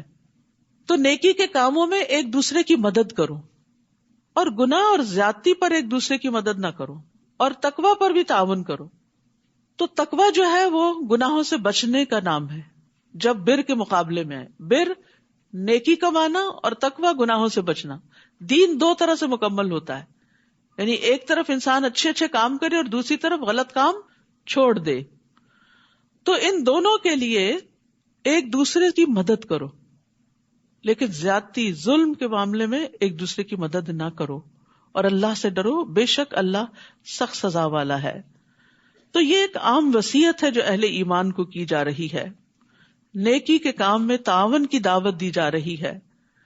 اس کی وجہ یہ ہے کہ بعض اوقات کچھ نیکی کے کام ایسے ہوتے ہیں جو آپ اکیلے ہی کر لیتے ہیں، لیکن کچھ نیکی کے کام ایسے ہیں کہ جن کو دوسروں کی مدد کے بغیر نہیں کیا جا سکتا. مثلا چھوٹے پیمانے پر آپ کسی غریب مسکین کی اپنے ذاتی مال میں سے مدد کر رہے ہیں، کسی کے بچے کی فیس دے رہے ہیں، کسی کے گھر کا کرایہ دے رہے ہیں، کسی کا کچھ کر رہے ہیں، یعنی آپ کی جیب اجازت دیتی ہے کہ آپ خود ہی کر لیں. لیکن بعض پروجیکٹس ایسے ہوتے ہیں کہ جس میں ایک بندہ سب کچھ نہیں کر سکتا، اس میں دوسروں کو بھی ساتھ شریک کرنا ہوتا ہے. تو پھر دوسروں کو اعتماد کرنا چاہیے کہ جو شخص ہمیں خیر کی طرف بلا رہا ہے اس کا کوئی اپنا ذاتی مطلب نہیں، کیونکہ ہم بعض اوقات خود کر کے خوش رہتے ہیں لیکن مل کے کام نہیں کرتے. یاد رکھیے، ایک اکیلا دو 11. جو کام اجتماعی طور پہ کیے جاتے ہیں، مل کے کیے جاتے ہیں، اکٹھے ہو کے کیے جاتے ہیں، ان کی خیر و برکت بہت زیادہ ہوتی. وہاں سے نہریں اور دریا جاری ہو جاتے ہیں اور بے شمار اللہ کی مخلوق اس سے فائدہ اٹھاتی. تو یہاں اسی لیے نیکی کے کاموں اور تقوی کے کاموں میں ایک دوسرے سے تعاون کرنے کی بات کی گئی. نیکی کی مختلف اقسام ہوتی ہیں. ابو موسیٰ سے روایت ہے، کہتے ہیں کہ نبی صلی اللہ علیہ وسلم نے فرمایا، ہر مسلمان پر صدقہ واجب ہے. لوگوں نے عرض کیا اگر کوئی نہ کر سکا تو؟ آپ نے فرمایا اپنے ہاتھ سے کام کرے، اس سے اپنی ذات کو نفع پہنچائے اور صدقہ کرے. یعنی اگر نہیں کچھ دینے کے لیے تو کام کرو، کچھ کماؤ اور پھر صدقہ کرو. یہ کہنا کافی نہیں کہ ہمارے پاس تو کچھ آئی نہیں، کچھ نہ کچھ ارن کرو. لوگوں نے پوچھا اگر اس کی استطاعت نہ رکھتا ہو، کوئی بوڑھا ہے، بیمار ہے، کمزور ہے، یا کہا کہ ایسا نہ کر سکا تو؟ آپ نے فرمایا کسی حاجت مند پریشان حال کی مدد کرے، یعنی کسی کا دل بہلائے. لوگوں نے عرض کیا اگر یہ بھی نہ کر سکے، مثلا بول ہی نہیں سکتا یا اس میں سوچ سمجھ ہی نہیں اتنی، آپ نے فرمایا خیر کا حکم دیا کرے، یا فرمایا اچھی باتوں کا حکم دیا کرے. لوگوں نے عرض کیا اگر یہ بھی نہ ہو سکے تو آپ نے فرمایا بری باتوں سے رکا کرے. یہ بھی صدقہ ہے. تقویٰ بری باتوں سے رکنا بھی ہے. ٹھیک ہے. اور یاد رکھیے کہ جب انسان نیکی کی طرف دوسروں کی رہنمائی کرتا ہے، ان کو کسی پروجیکٹ میں شریک کرتا ہے، تو جتنے لوگ شریک ہوتے ہیں ان سب کا اجر بھی اس کو مل جاتا ہے. نبی صلی اللہ علیہ وسلم نے فرمایا جس نے بھلائی کا رستہ دکھایا تو اسے اتنا ہی اجر ملتا ہے جتنا کہ اس کے کرنے والے کو ملتا ہے. اور دو چیزوں سے روکا بھی گیا، وَلَا تَعَاوَنُوا عَلَى الْإِثْمِ وَالْعُدْوَانِ، گناہ اور زیادتی اور دشمنی اور عدوان میں کسی کی مدد نہ کی جائے بلکہ ان کو ظلم سے روکا جائے. نبی صلی اللہ علیہ وسلم نے فرمایا جو شخص کسی ناحق مقدمے میں کسی کی مدد کرے، یعنی کوئی وکیل ایسا کیس لے لے کہ ظالم کی مدد کر رہا ہے، وہ تب تک اللہ کی ناراضگی میں رہتا ہے جب تک اسے چھوڑ نہ دے. تو اس پیشے کو بہت سوچ سمجھ کے اختیار کرنا چاہیے کہ صرف جینوئن کیس ہی لے انسان، غلط لوگوں کی مدد نہ کرے، قاتل کی مدد نہ کرے، چور کی مدد نہ کرے، ظالم کی مدد نہ کرے.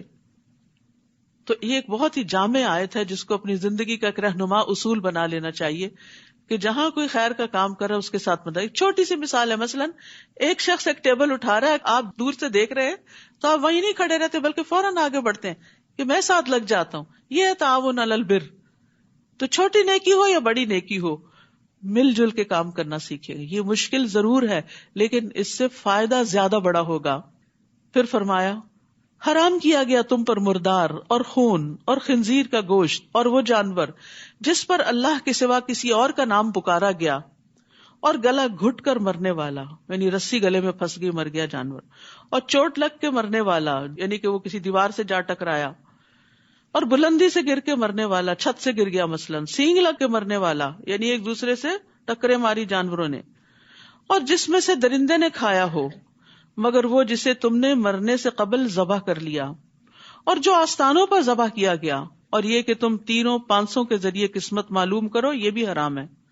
یعنی ہاتھ دکھانا اور پھر لاٹری کے ذریعے قسمت معلوم کرنا، یہ سب بدترین گناہ ہے. آج کفر کرنے والے تمہارے دین کو مغلوب کرنے سے مایوس ہو گئے، بس تم ان سے نہ ڈرو، مجھ سے ڈرو. الیوم اکملت لکم دینکم، آج میں نے تمہارے لیے تمہارا دین مکمل کر دیا اور میں نے تم پر اپنی نعمت تمام کر دی اور اسلام کو بطور دین تمہارے لیے پسند کر لیا. تو خوش قسمت ہیں آپ جن کو اللہ نے ماں کے پیٹ سے ہی اسلام کی دولت عطا کی. اپنے بچوں کو بھی اس پر فخر دیجئے. تو جو کوئی شدید بھوک سے مجبور ہو گیا اور گناہ کی طرف مائل ہونے والا نہیں تو یقیناً اللہ بہت بخشنے والا نہایت رحم کرنے والا ہے. یاد رکھیے دین کی تکمیل اللہ کا احسان ہے. نبی صلی اللہ علیہ وسلم کے ذریعے اللہ تعالیٰ نے ہدایت مکمل کر دی لوگوں کے لیے، اور دینی احکامات میں کتاب و سنت کافی ہو جاتے ہیں. رسول اللہ صلی اللہ علیہ وسلم نے فرمایا جو چیز تمہیں جنت کے قریب کر سکتی ہے میں نے تمہیں اس کا حکم دے دیا ہے، اور جو چیز تمہیں جہنم کے قریب کر سکتی تھی اس سے بھی منع کر دیا ہے. تو دین جو ہے وہ مکمل ہے. یہ نہیں کہ کسی چیز کے بارے میں رہنمائی نہیں ملتی، بعض چیزوں کے بارے میں ڈائریکٹ رہنمائی ملتی ہے اور بعض سے انڈائریکٹلی ملتی ہے، استنباط کیا جاتا ہے، اس پہ قیاس کیا جاتا ہے. وہ آپ سے سوال کرتے ہیں کہ ان کے لیے کیا کچھ حلال کیا گیا ہے. کہہ دیجئے تمام پاکیزہ چیزیں تمہارے لیے حلال کی گئیں، اور ان شکاری جانوروں کا کیا ہوا شکار بھی حلال ہے جنہیں تم نے سدھا رکھا ہے.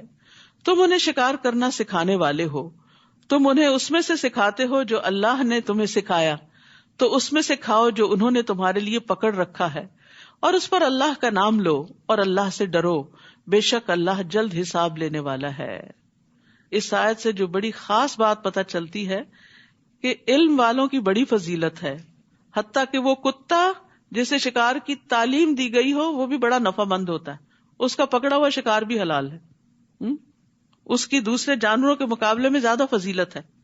حالانکہ لوگ عام طور پر ڈاگ کو بطور گالی بھی استعمال کرتے ہیں، لیکن اس کو بھی اللہ نے کسی مقصد کے لیے پیدا کیا ہے اور اس سے بھی انسانوں کو فائدے حاصل ہوتے ہیں. لیکن جو خاص بات ہمارے سیکھنے کی ہے وہ یہ کہ اگر ایک جانور سیکھ سکتا ہے تو کیا انسان نہیں سیکھ سکتا؟ کیا ہم نہیں سیکھ سکتے؟ یہ سوچنا کہ اب میری عمر زیادہ ہوگی، اب میرا دماغ کام نہیں کرتا، بار بار یہ باتیں نہیں سوچا کریں. سیکھتے رہے سیکھتے رہے. سیکھنا صرف حفظ کرنا نہیں ہوتا کہ جو آپ نے حفظ کر لیا وہ آپ نے سیکھا. اگر آپ نے عمل کر لیا نا تو آپ کے اندر جذب ہو چکا ہے، وہ آپ کے جسم نے حفظ کر لیا، آپ کے دل و دماغ نے حفظ کر لیا اس کو، کیونکہ آپ اس پہ عمل کر رہے ہیں. تو اس لیے علم ہر حال میں فائدہ دیتا ہے انسان کو اگر درست نیت سے حاصل کیا جائے. الیوم احل لکم الطیبات، آج کے دن تمہارے لیے تمام پاکیزہ چیزیں حلال کر دی گئیں، اور جو لوگ کتاب دیے گئے ان کا کھانا بھی تمہارے لیے حلال ہے، یہود و نصارہ کا، اور تمہارا کھانا ان کے لیے حلال ہے. اور پاک دامن مومن عورتیں اور پاک دامن عورتیں ان کی جو تم سے پہلے کتاب دیے گئے تھے وہ بھی حلال ہیں، یعنی ان سے نکاح کیا جا سکتا ہے جب تم انہیں ان کے مہر دے دو. سبحان اللہ، مہر کی کتنی تاکید ہے. آزاد عورتوں کو مہر دے دو، غلام عورتوں کو مہر دے دو، اہل کتاب کی عورتوں سے نکاح کرو تو مہر دے دو، کسی بھی عورت سے نکاح کرو گے تو مہر دینا لازم ہے، بشرطے کہ نکاح میں لانے والے ہو، یعنی قید نکاح میں لانے والے ہو، نہ کہ بدکاری کرنے والے اور نہ چھپے دوست بنانے والے. یعنی یہ نہیں کہ ان کی خواتین کو صرف گرل فرینڈز بنا کر ان کو انجوائے کیا جائے اور اس کے بعد ان کو چھوڑ دیا جائے جب ان سے کوئی فائدہ حاصل نہ ہو یا عمر رسیدہ ہو جائے. نہیں، کسی بھی عورت کے لیے یہ چیز بہت تکلیف دہ اور نقصان دہ ہے کہ کوئی مرد اس سے فائدہ اٹھائے لیکن اس کے لیے قوام نہ بنے، اس کو پروٹیکشن نہ دے، اس کو نان نفقہ نہ دے، اس کی ضروریات کا خیال نہ رکھے.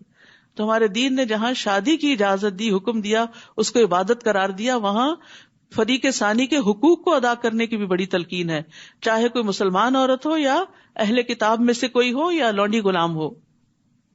رسول اللہ صلی اللہ علیہ وسلم نے فرمایا مہر یا جس وعدے کے ساتھ عورت کی شرمگاہ کو حلال کیا جاتا ہے تو یہ اسی عورت کا حق ہے، یعنی اس کا باپ بھائی کوئی اور نہیں لے سکتا اس مال کو اس سے. اور عقد نکاح کے بعد جس چیز کے ساتھ عورت کے باپ بھائی یا وارث کی تکریم کی جائے وہ اسی کا ہوگا، یعنی اگر کسی کو کوئی تحفہ دیا جائے گا تو وہ اسی کا ہوگا. اور انسان کی جس کے بدلے میں سب سے زیادہ تکریم کی جانی چاہیے وہ اس کی بیٹی یا بہن ہے، یعنی بیٹی یا بہن کو جو اس نے بیاہ کے دیا ہے تو اس بنا پر اس شخص کی بھی عزت کرنی چاہیے، سسرال کی عزت کرنی چاہیے. اور آج کیا ہے کہ جس کی بہن یا بیٹی لے لیتے ہیں اسی کو ذلیل کر کے رکھ دیتے ہیں. ہمارے ہاں معلوم نہیں کہاں سے یہ رسمیں آ گئیں کہ سسرال کو ایک شجر ممنوعہ سمجھ لیا گیا اور دشمن ہی سمجھ لیا گیا، چاہے لڑکی کے لیے ہو یا لڑکے کے لیے ہو، دونوں طرف سے کوتاہیاں ہیں. حالانکہ داماد بھی بڑے پیار کا رشتہ ہے، بہو بھی بڑے پیار کا رشتہ ہے. تو ان رشتوں کی بنا پر ہمارا دین ہمیں کیا کہتا ہے کہ ایک دوسرے کی عزت کرو، ایک دوسرے کی تکریم کرو. اس نے اپنا جگر گوشہ تمہیں دے دیا، اسے پیدا کیا تکلیف اٹھا کر، پالا تکلیف اٹھا کر، پڑھایا لکھایا، سنوارا، تربیت کی اور پھر تمہارے حوالے کر دیا تاکہ تم اس کی قدر کرو اور وہ تمہارے لیے صالح اولاد پیدا کرے، نہ کہ ایک دوسرے کو ستانے والے بن جاؤ. چھوٹی چھوٹی باتوں پر ایک دوسرے کی عزت اتارنے والے، یہ کسی مومن کی شان نہیں ہوتی. مومن تو درگزر کرنے والا ہوتا ہے. خادم کے بارے میں پوچھا گیا کہ کتنی دفعہ اس کی غلطی معاف کریں، فرمایا 70 دفعہ. تو اگر خادم کی 70 دفعہ معاف کرنے کا حکم ہے تو بیٹی یا بہو یا شوہر اور بیوی ایک دوسرے کی کتنی دفعہ معاف کریں. یہ زندگی معاف کر کر کے ہی چل سکتی ہے، ورنہ اگر آپ ایک دوسرے کی پک کرنے لگے غلطیاں تو پھر آپ آگے نہیں بڑھ سکتے. اے لوگو جو ایمان لائے ہو، جب تم نماز کے لیے کھڑے ہو تو اپنے چہروں اور اپنے ہاتھوں کو کوہنیوں تک دھو لو اور اپنے سروں کا مسح کر لو اور اپنے پاؤں کو ٹخنوں تک دھو لو. یہ وضو کا طریقہ بتایا گیا ہے. اور اگر تم حالت جنابت میں ہو تو خوب پاک ہو جاؤ. اور اگر تم بیمار ہو یا کسی سفر پر ہو یا تم میں سے کوئی قضاء حاجت سے واپس آیا ہو یا تم نے عورتوں سے ملاپ کیا ہو، پھر پانی نہ پاؤ تو پاک مٹی سے تیمم کر لو، پھر اس سے اپنے چہروں اور اپنے ہاتھوں کا مسح کرو. اللہ تم پر کوئی تنگی نہیں کرنا چاہتا، یعنی پاکیزگی کا حکم دے کے مشکل میں نہیں ڈالا، لیکن وہ چاہتا ہے کہ تمہیں پاک کر دے. سبحان اللہ، اللہ اپنے بندوں کو پاک کرنا چاہتا ہے اور تم پر اپنی نعمت کو تمام کر دے تاکہ تم شکر ادا کرو. تو اللہ سبحانہ وتعالی کا مکمل انعام یہ ہے کہ اللہ وضو کے ذریعے گناہوں کو معاف کرتا ہے، اور اچھی طرح وضو کرنا نصف ایمان ہے. وضو ظاہری نجاست کو بھی دور کرنے کا ذریعہ اور باطن کی گندگی بھی دور ہوتی. جب انسان نہا لیتا ہے نا تو بہت سے ردی خیالات اس سے چلے جاتے ہیں، اور اسی طرح دن میں 5 دفعہ اپنے آزاد ہوتا ہے تو بہت سی نیگیٹو تھنکنگ سے آزاد ہو جاتا ہے. کیونکہ ہاتھ دھوتا ہے تو ہاتھوں سے گناہ دھل گئے، ناک دھوتا ہے تو ناک کے، کلی کرتا ہے زبان کے، چہرے کے، پاؤں کے، پھر مسح کرتا ہے، اور اس طرح انسان پھر سے فریش ہو جاتا ہے، اس کے پچھلے گناہ معاف اور اللہ کی عبادت کر کے وہ ہلکا ہو جاتا ہے. تو وضو اور نماز کے بڑے فائدے ہیں اگر ہم سمجھیں، اور اس کو اللہ نے اپنی نعمت کا تمام کرنا کہا ہے. قیامت کے دن بھی وضو کی اعضاء چمک رہے ہوں گے، اور نبی صلی اللہ علیہ وسلم اپنی امت کو ان اعضاء کے چمکنے کی وجہ سے پہچانیں گے. اور اللہ کی جو نعمت تم پر ہے اسے یاد کرو، اور اس کا وہ پختہ عہد بھی جو اس نے تم سے مضبوط باندھا.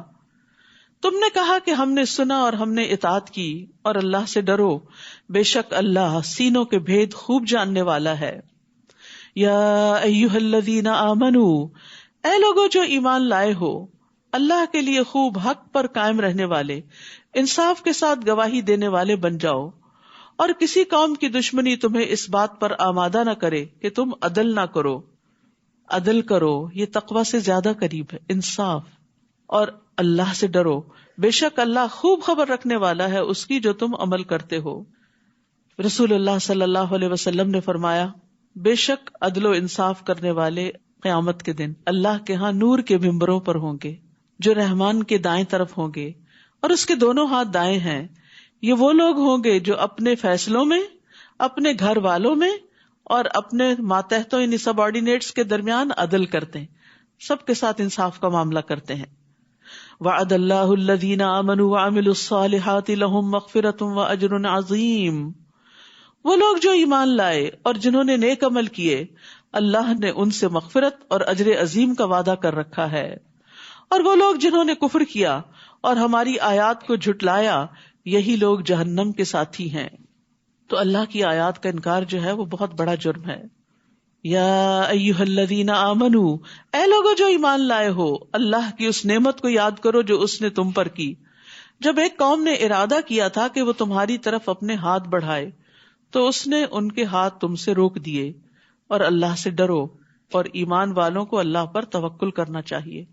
یہ بھی اللہ کا بڑا فضل ہوتا ہے کہ اللہ دشمن کی جنگ کو روک دے اور انسان کو آزمائش سے محفوظ کر لے. اور یقیناً اللہ نے بنو اسرائیل سے پختہ عہد لیا تھا اور ہم نے ان میں 12 نگران مقرر کیے تھے. اور اللہ نے کہا بے شک میں تمہارے ساتھ ہوں اگر تم نے نماز قائم کی اور زکوٰۃ ادا کی اور میرے رسولوں پر ایمان لائے اور ان کی مدد کی اور اللہ کو قرض حسنہ دیا تو میں واقعی تم سے تمہاری برائیاں دور کر دوں گا اور میں ضرور تمہیں ایسے باغوں میں داخل کروں گا جن کے نیچے نہریں بہتی ہیں.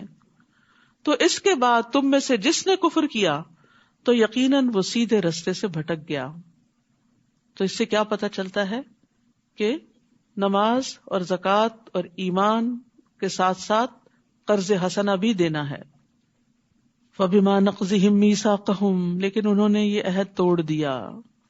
تو ان کے پختہ عہد کو توڑنے کی وجہ سے ہم نے ان پر لعنت کی. اسی لیے اس سورت کے شروع میں اہل ایمان کو کیا کہا گیا؟ عہد نہیں توڑنے. اور ہم نے ان کے دلوں کو سخت کر دیا. یاد رکھیے جب گناہ کرتا نا انسان تو دل پہ سیاہ دبا لگتا ہے، توبہ نہیں کرتا تو بڑھ جاتا ہے حتیٰ کہ دل سخت ہو جاتا ہے. پھر بڑی سے بڑی نصیحت بھی اثر نہیں کرتی. وہ الفاظ کو ان کی اصل جگہوں سے تبدیل کر دیتے ہیں، اتنے بڑے بڑے دھوکے کرتے ہیں. اور جو نصیحت وہ کیے گئے تھے اس کا ایک بڑا حصہ وہ بھول گئے. اور آپ ہمیشہ ان کی طرف سے کسی نہ کسی خیانت پر اطلاع پاتے رہتے ہیں سوائے ان میں سے چند لوگوں کے. پس آپ انہیں معاف کر دیں اور درگزر کریں، بے شک اللہ احسان کرنے والوں سے محبت کرتا ہے. آپ دیکھیے کہ یہاں خیانت کرنے والوں سے کیا رویہ اختیار کریں. جب پتا چل جائے کہ کسی نے دھوکہ دیا ہے تو سمجھ تو جائیں، آئندہ محتاط رہیں، لیکن اس کو اگنور کر دیں، پیچھے نہ پڑیں. کیونکہ کیا ہوگا، اس سے وہ معاملہ اور خراب ہوگا. وہ جھوٹی قسم کھا لے گا میں نے یہ نہیں کیا. پھر آپ کیا کریں گے؟ پھر آپ کے پاس تو کوئی دلیل یا گواہی نہیں ہوگی. تو بہتر یہی ہے کہ پھر انسان ایسی صورت میں درگزر کرے، کیونکہ اس نے دھوکہ دیا، اس نے مجھ سے جھوٹ بولا، اس نے میرے ساتھ زیادتی کی، 10 لوگوں کے خلاف دل میں ہر وقت کچھ نہ کچھ چلتا رہتا ہے. تو یہ دماغ ایک ہی ہے نا، پھر اپنے کام پہ فوکس کب ہوگا؟ نیکی کے کام کا کب سوچیں گے جب ہر وقت نیگیٹو تھنکنگ ہی اندر بھری ہوئی ہے. تو کیا کرنا چاہیے؟ جب کوئی ایسی چیز آئے اٹھا پھینکے، جھاڑے اپنے آپ کو، اپنا سفر جاری رکھے، آف لوڈ کرے اپنے آپ کو ایسی ساری غلط چیزوں سے. ان اللہ یحب المحسنین، اللہ محسنین سے محبت رکھتا ہے. اور اس آیت میں ایک بات یہ بھی پتہ چلتی ہے کہ نسوا حظا مما ذکروا بہ، کیونکہ ان کی نافرمانیوں کی وجہ سے وہ نصیحت کا ایک حصہ بھول گئے تھے. ابن مسعود کہتے ہیں کہ کبھی انسان علم کا ایک حصہ نافرمانی کی وجہ سے بھول جاتا ہے، گناہوں کی وجہ سے بھول جاتا ہے. پھر انہوں نے یہی آیت تلاوت کی. اور ان لوگوں میں سے جنہوں نے کہا کہ ہم نصرانی ہیں، ہم نے ان سے پختہ عہد لیا، تو جو نصیحت وہ کیے گئے تھے اس کا ایک بڑا حصہ وہ بھول گئے، تو ہم نے قیامت کے دن تک ان کے درمیان عداوت اور بغض ڈال دیا، اور اللہ ضرور انہیں اس کی خبر دے گا جو وہ کیا کرتے تھے. اے اہل کتاب، یقیناً تمہارے پاس ہمارا رسول آ چکا ہے، یعنی محمد صلی اللہ علیہ وسلم، جو تمہارے لیے بہت سی ان چیزوں کو واضح کرتا ہے جو تم کتاب میں سے چھپاتے تھے. آپ کے آنے کے مقاصد یہ بھی تھے کہ دین کی جو تعلیمات ضائع کر دی گئی ہیں ان کو دوبارہ نئے سرے سے لوگوں کے سامنے لایا جائے. اور وہ بہت سی باتوں سے درگزر کرتا ہے. آج کا تو سارا سپارہ ہی درگزر کے بارے میں ہے، یعنی اس کی ہائی لائٹ جو ہے وہ درگزر ہے کہ دوسروں کو معاف کر دیا جائے. یعنی بڑے بڑے قصور، خیانت اور دھوکا، اور جو کتاب میں سے انہوں نے چھپایا اس میں سے بھی، تحقیق تمہارے پاس اللہ کی طرف سے نور اور واضح کتاب آ چکی ہے. یہدی بہ اللہ من اتبع رضوانہ سبل السلام ویخرجہم من الظلمات الی النور بإذنہ ویہدیہم الی صراط مستقیم. اللہ اس کے ذریعے اسے سلامتی کے راستوں کی طرف ہدایت دیتا ہے جو اس کی رضامندی کی پیروی کرے، اور وہ انہیں اپنے اذن سے اندھیروں سے نکال کر روشنی کی طرف لاتا ہے اور سیدھے راستے کی طرف ان کی رہنمائی کرتا ہے. نبی صلی اللہ علیہ وسلم نے فرمایا بے شک انسان اللہ کی رضا حاصل کرتا ہے اور مسلسل اس میں لگا رہتا ہے تو اللہ تعالیٰ جبریل علیہ السلام سے فرماتا ہے کہ میرا فلاں بندہ میری رضا کی تلاش میں ہے، وہ چاہتا ہے کہ اللہ کو راضی کر دے، آگاہ رہو اس پر میری رحمت ہے. کتنی بڑی جزا ہے اس شخص کی جو اللہ کو راضی کرنے کی دوڑ دھوپ کرے. جبریل علیہ السلام کہتے ہیں فلاں آدمی پر اللہ کی رحمت ہو، حاملین عرش بھی یہی کہتے ہیں اور ان کے آس پاس کے فرشتے بھی یہی کہنے لگتے ہیں، حتیٰ کہ 7 آسمانوں والے بھی یہی کہنے لگتے ہیں. پھر یہ بات زمین پر اتار دی جاتی ہے کہ فلاں پر اللہ رحم کرے. اسی لیے آپ دیکھیں جن لوگوں نے انسانیت کی بھلائی کے بڑے بڑے کام کیے، مرنے کے بعد بھی ان کے ناموں کے ساتھ کیا لگتا ہے؟ رحمت اللہ علیہ. کس نے ان کے دل میں ڈالا کہ ان کے نام کے ساتھ رحمت اللہ علیہ؟ اور اگر عربی میں نہیں تو لوگ عام طور پر جو نیک کام کرنے والے ہوتے ہیں، اللہ اس پہ رحم کرے، اللہ اس سے راضی ہو، اس نے میرے لیے یہ اور یہ کیا، اس نے فلاں اچھا کام کیا. ایک دفعہ زندگی میں لی ہے نا، تھوڑی تکلیف اٹھا کے اچھے اچھے کاموں میں اپنے آپ کو لگائیں تاکہ دنیا میں بھی خیر ہو اور آخرت میں بھی خیر ہو. ورنہ صرف نفس کے پیچھے چل کے اور اپنے غیظ غضب اور اپنی منفی عادتوں کو آگے کر کے اور اس کو ہر وقت جسٹیفائی کر کے اپنے آپ کو ضائع کرنا ہے، اور یہ وقت بھی اور عمر اور مال ہر چیز گنوا کے جانے والی بات. تو اس لیے کسی نے زیادتی کی، معاف کیا، آگے چلے، اپنی طرف سے احسان کیا اور اپنا فوکس نہیں بھولے کہ مجھے زندگی میں کیا کرنا ہے. اپنا پیشن دیکھیں کہ کیا ہے آپ کا، کوئی اچھا کام کرنے کا یا بس اسی قسم کی جھگڑوں میں پڑے رہنے کا. یعنی کس چیز کو آپ بہت شوق سے کرتے ہیں، کیا صلاحیت ہے اپنے اندر، اور پھر اس کے لیے اس کام کو اکمپلش کرنے کے لیے ایک برننگ ڈیزائر ہونی چاہیے. یہ برننگ ڈیزائر ہر فضول چیز کو جلا دیتی ہے، ختم کر دیتی ہے اور انسان کو روشنی دکھاتی ہے اور صحیح رستے پہ رہتا ہے انسان. پھر نیکی اور خیر اور تقوی کے کاموں میں اپنے آپ کو لگائیں، اور اس کے لیے بہترین کام ہے دین کو سیکھنا، سکھانا، لوگوں کو اس طرف لانا، ان کی جگہوں تک پہنچ کر ان کی مدد کرنا، کسی نہ کسی طرح رہنمائی کریں، ان کو کنیکٹ کرتے جائیں اللہ سے. آگے کام وہ خود کریں گے، آپ کا کام صرف کنیکٹ کرنا، خیر کی بات بتائیں. جیسے بھی ان کو آپ اس چیز کی طرف لا سکیں تو ساری بھلائی آپ ہی کے لیے لکھی جائے گی. پھر فرمایا لقد کفر الذین قالوا ان اللہ هو المسیح ابن مریم، یقیناً ان لوگوں نے کفر کیا جنہوں نے کہا کہ بے شک اللہ وہی مسیح ابن مریم ہے، یعنی مسیح علیہ السلام کو الہ کا درجہ دے دیا. کہہ دیجئے تو کون اللہ کے آگے کسی چیز کا اختیار رکھتا ہے اگر اس نے ارادہ کر لیا کہ وہ مسیح ابن مریم کو اور اس کی ماں اور جو بھی زمین میں ہے سب کو ہلاک کر دے. اور اللہ ہی کے لیے ہے بادشاہت آسمانوں اور زمین کی اور جو کچھ ان دونوں کے درمیان ہے. وہ جو چاہتا ہے پیدا کرتا ہے، اللہ ہر چیز پر خوب قدرت رکھنے والا ہے. یعنی اللہ نے عیسیٰ علیہ السلام کو بن باپ کے پیدا کیا تو وہ ایسا کر سکتا ہے. اس کا یہ مطلب نہیں کہ وہ خود اس کا باپ ہے، نعوذ باللہ، ایسا کچھ نہیں ہے. اور ان کی معجزانہ ولادت کا یہ مطلب بھی نہیں کہ اللہ نے ان کو معبود بنا دیا کہ تم ان کی عبادت کرنے لگو یا ان کے بارے میں غلو کرو، حد سے بڑھ جاؤ ان کی عقیدت میں. اور یہود و نصارہ نے کہا کہ ہم اللہ کے بیٹے اور اس کے محبوب ہیں. کہہ دیجئے پھر وہ کیوں تمہیں تمہارے گناہوں کی وجہ سے عذاب دیتا ہے، بلکہ تم ایک انسان ہو ان میں سے جنہیں اس نے پیدا کیا، یعنی تم بھی دوسرے انسانوں کی طرح انسان ہو. وہ جسے چاہے گا بخش دے گا اور جسے چاہے گا عذاب دے گا. بہت ڈرنے والی بات ہے. تو جو مومن ہوتا ہے وہ کبھی اللہ کے عذاب سے بے خوف نہیں ہوتا، وہ فکر کرتا رہتا ہے، وہ اپنی نیکیوں کو بڑی چیز نہیں سمجھتا. اور اللہ ہی کے لیے ہے بادشاہت آسمانوں اور زمین کی اور جو ان دونوں کے درمیان ہے، اور اسی کی طرف لوٹنا ہے. تو یاد رکھیے اللہ کی محبت محض تمنا کرنے سے نہیں ملتی بلکہ ان کاموں سے ملتی ہے جنہیں وہ پسند کرتا ہے. اے اہل کتاب، تحقیق تمہارے پاس رسولوں کی آمد کے ایک وقفے کے بعد ہمارا رسول آ گیا ہے جو تمہارے لیے حق واضح کرتا ہے، تاکہ تم یہ نہ کہو کہ ہمارے پاس کوئی خوشخبری دینے والا اور ڈرانے والا نہیں آیا، تو یقیناً تمہارے پاس خوشخبری دینے والا اور ڈرانے والا آ چکا ہے، اور اللہ ہر چیز پر خوب قدرت رکھنے والا ہے۔ اور جب موسیٰ علیہ السلام نے اپنی قوم سے کہا، اے میری قوم، اللہ کی نعمت کو یاد کرو جو اس نے تم پر کی، جب اس نے تم میں انبیاء بھیجے اور تمہیں بادشاہ بنایا، اور اس نے تمہیں وہ دیا جو جہان والوں میں سے کسی کو نہیں دیا۔ تو اللہ سبحانہ وتعالیٰ نے یہاں نعمتوں کو یاد کرنے کی بات کی ہے۔ یاد رکھیے، جب انسان نعمتوں کو یاد کرتا ہے تو اس کے اندر ایک نشاط پیدا ہوتی، خوشی پیدا ہوتی ہے، ایک جذبہ پیدا ہوتا ہے، اور پھر وہ اچھے اچھے کاموں کی طرف دوڑ پڑتا ہے۔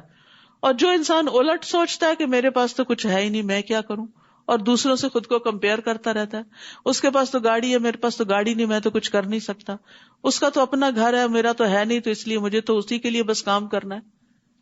صرف یہی کہ گھر بنا کے دوسروں کے لیے نہ چھوڑ جائیں، اپنا آخرت کا گھر بنانے کی بھی فکر کریں، اور کچھ بھی ہو اپنے وقت میں سے کچھ نہ کچھ حصہ اللہ کی رضا حاصل کرنے کے لیے ضرور استعمال کریں۔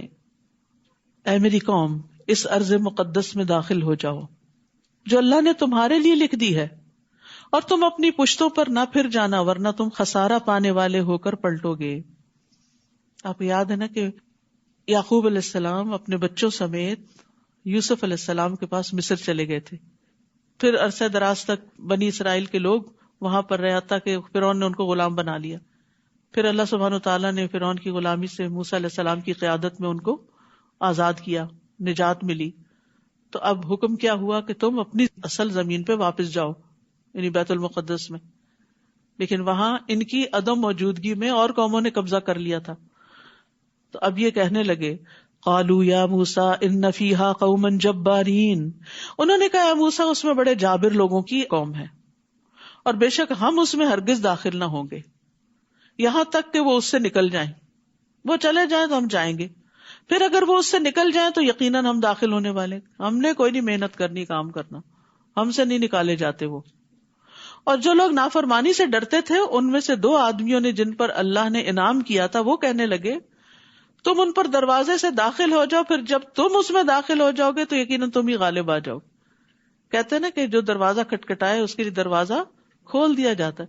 جو پہلے ڈر کے بیٹھ جائے، نہیں میں نے نہیں کھٹکھٹانا، پتہ نہیں کھلے گا کہ نہیں کھلے گا، اور میرے لیے بڑا مشکل ہے وہاں تک جانا کہ جا کے میں کھٹکھٹاؤں، تو جو شخص محنت نہیں کرتا، کوشش نہیں کرتا، اس کے لیے دروازے نہیں کھلتے۔ یہ بڑا اہم اصول یہاں پر بتایا گیا ہے کہ دروازے میں داخل ہو جاؤ، جب داخل ہو جاؤ گے تو غالب آ جاؤ گے۔ بہت باتیں مت سوچو، کام شروع کر دو، جب شروع کر دو گے تو اللہ تعالیٰ منزل تک بھی پہنچا دے گا، جو چاہتے ہو مل جائے گا۔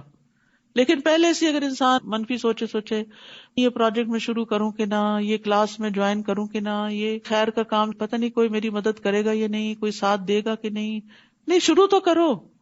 کہتے نا کہ تنہائی چلا تھا میں اور پھر قافلہ بنتا گیا، یعنی بعض اوقات اکیلا ایک انسان انیشیٹو لیتا ہے کسی ایک کام کو کرنے کا، کوئی ایک انسان مشورہ دے دیتا ہے کسی کام کو کرنے کا، اور پھر کیا ہوتا ہے جب وہ آگے چل پڑتا ہے تو بہت سارے لوگ اس قافلے میں شریک ہو جاتے ہیں۔ تو اس لیے نیکی کے کام میں دور سے بیٹھ کے ڈرتے نہیں رہنا چاہیے، پتہ نہیں ہوگا کہ نہیں ہوگا، نہیں ہوگا جب تم کرو گے۔ اللہ پر بھروسہ رکھو اگر تم مومن ہو، فَتَوَكَّلُوا إِن كُنتُم مُؤْمِنِينَ، ایمان کا تقاضا اللہ پر توکل کرو، ہمت کرو، آگے بڑھو۔ پھر بھی انہوں نے ہمت نہیں پکڑی، انہوں نے کہا، موسیٰ بے شک ہم ہرگز کبھی بھی اس میں داخل نہ ہوں گے جب تک وہ اس میں رہیں گے، ہم نے نہیں جانا، ہمیں ڈر لگتا ہے، لہٰذا جاؤ تم اور تمہارا رب دونوں جنگ کرو، بے شک ہم تو یہیں بیٹھنے والے ہیں۔ سبحان اللہ، بنی اسرائیل نے اپنے پیغمبر کو یہ جواب دی، اور انصار نے کیا جواب دیا تھا کہ آپ ہمیں کہیں گے سمندر میں کود پڑو تو ہم آپ کے ساتھ ہیں، ہم سب کچھ قربان کرنے کو تیار ہیں۔ تو یہی فرق ہے بنی اسرائیل میں اور صحابہ کرام میں، اور پھر نتیجے کے اعتبار سے بھی یہی فرق ہوا کہ ایک امت کہاں پہنچ گئی۔ تو دین کے لیے ہمیشہ قربانیاں کرنی پڑتی ہیں، اور جو کرتے ہیں وہ کامیاب ہو جاتے ہیں۔ اس لیے اللہ کی خاطر کچھ قربان کرنے سے کبھی نہ گھبرائیں، اور یہ نہ کریں کہ صرف اللہ ہی کر دے اور کوئی اور کر دے تو پھر جب کوئی اور کر لے گا تو میں بھی شریک ہو جاؤں گا اس قافلے میں، پھر تو آپ بیک بینچرز ہیں، پیچھے رہ جانے والے ہیں۔ موسیٰ نے کہا، اے میرے رب، میں اپنی جان اور اپنے بھائی کے سوا کسی چیز کا مالک نہیں، بس تو ہمارے اور فاسق قوم کے درمیان جدائی ڈال دے. یعنی تنگ آ گئے تھے موسیٰ علیہ السلام اس قوم سے، کوئی بات مان کے نہیں دیتی تھی. اس سے صبر سیکھیے کہ کس طرح بار بار احکامات کو جھٹلانا، ٹال مٹول کرنا، مذاق میں اس کو اڑا دینا. اللہ نے کہا بے شک وہ زمین ان پر 40 سال تک حرام کر دی گئی ہے، وہ زمین میں بھٹکتے پھریں گے، بس تم فاسق قوم پر افسوس مت کرو. تو گناہ کی وجہ سے نعمتوں کا زوال ہو جایا کرتا ہے.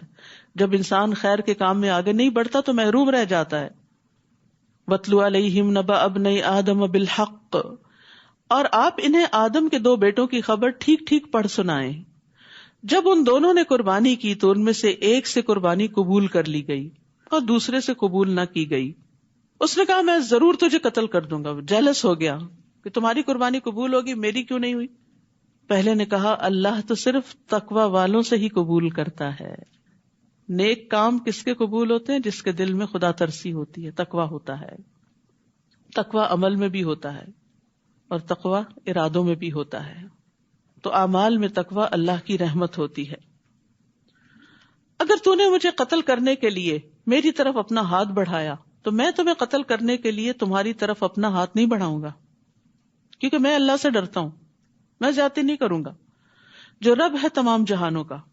بے شک میں تو چاہتا ہوں کہ تو میرے اور اپنے گناہ کے ساتھ پلٹے، پھر تو آگ کے ساتھیوں میں شامل ہو جائے، اور ظالموں کا یہی بدلہ ہے. یعنی اس کو ڈرایا آدم کا، یہ نہیں کہ بد دعا دے رہا کہ تم جہنم میں جاؤ، بلکہ دیکھو میں نہیں کروں گا، اگر تم نے کیا تو تمہارا یہ انجام ہو جائے گا. تو اس کے لیے اس کے نفس نے اپنے بھائی کو قتل کرنا آسان بنا دیا.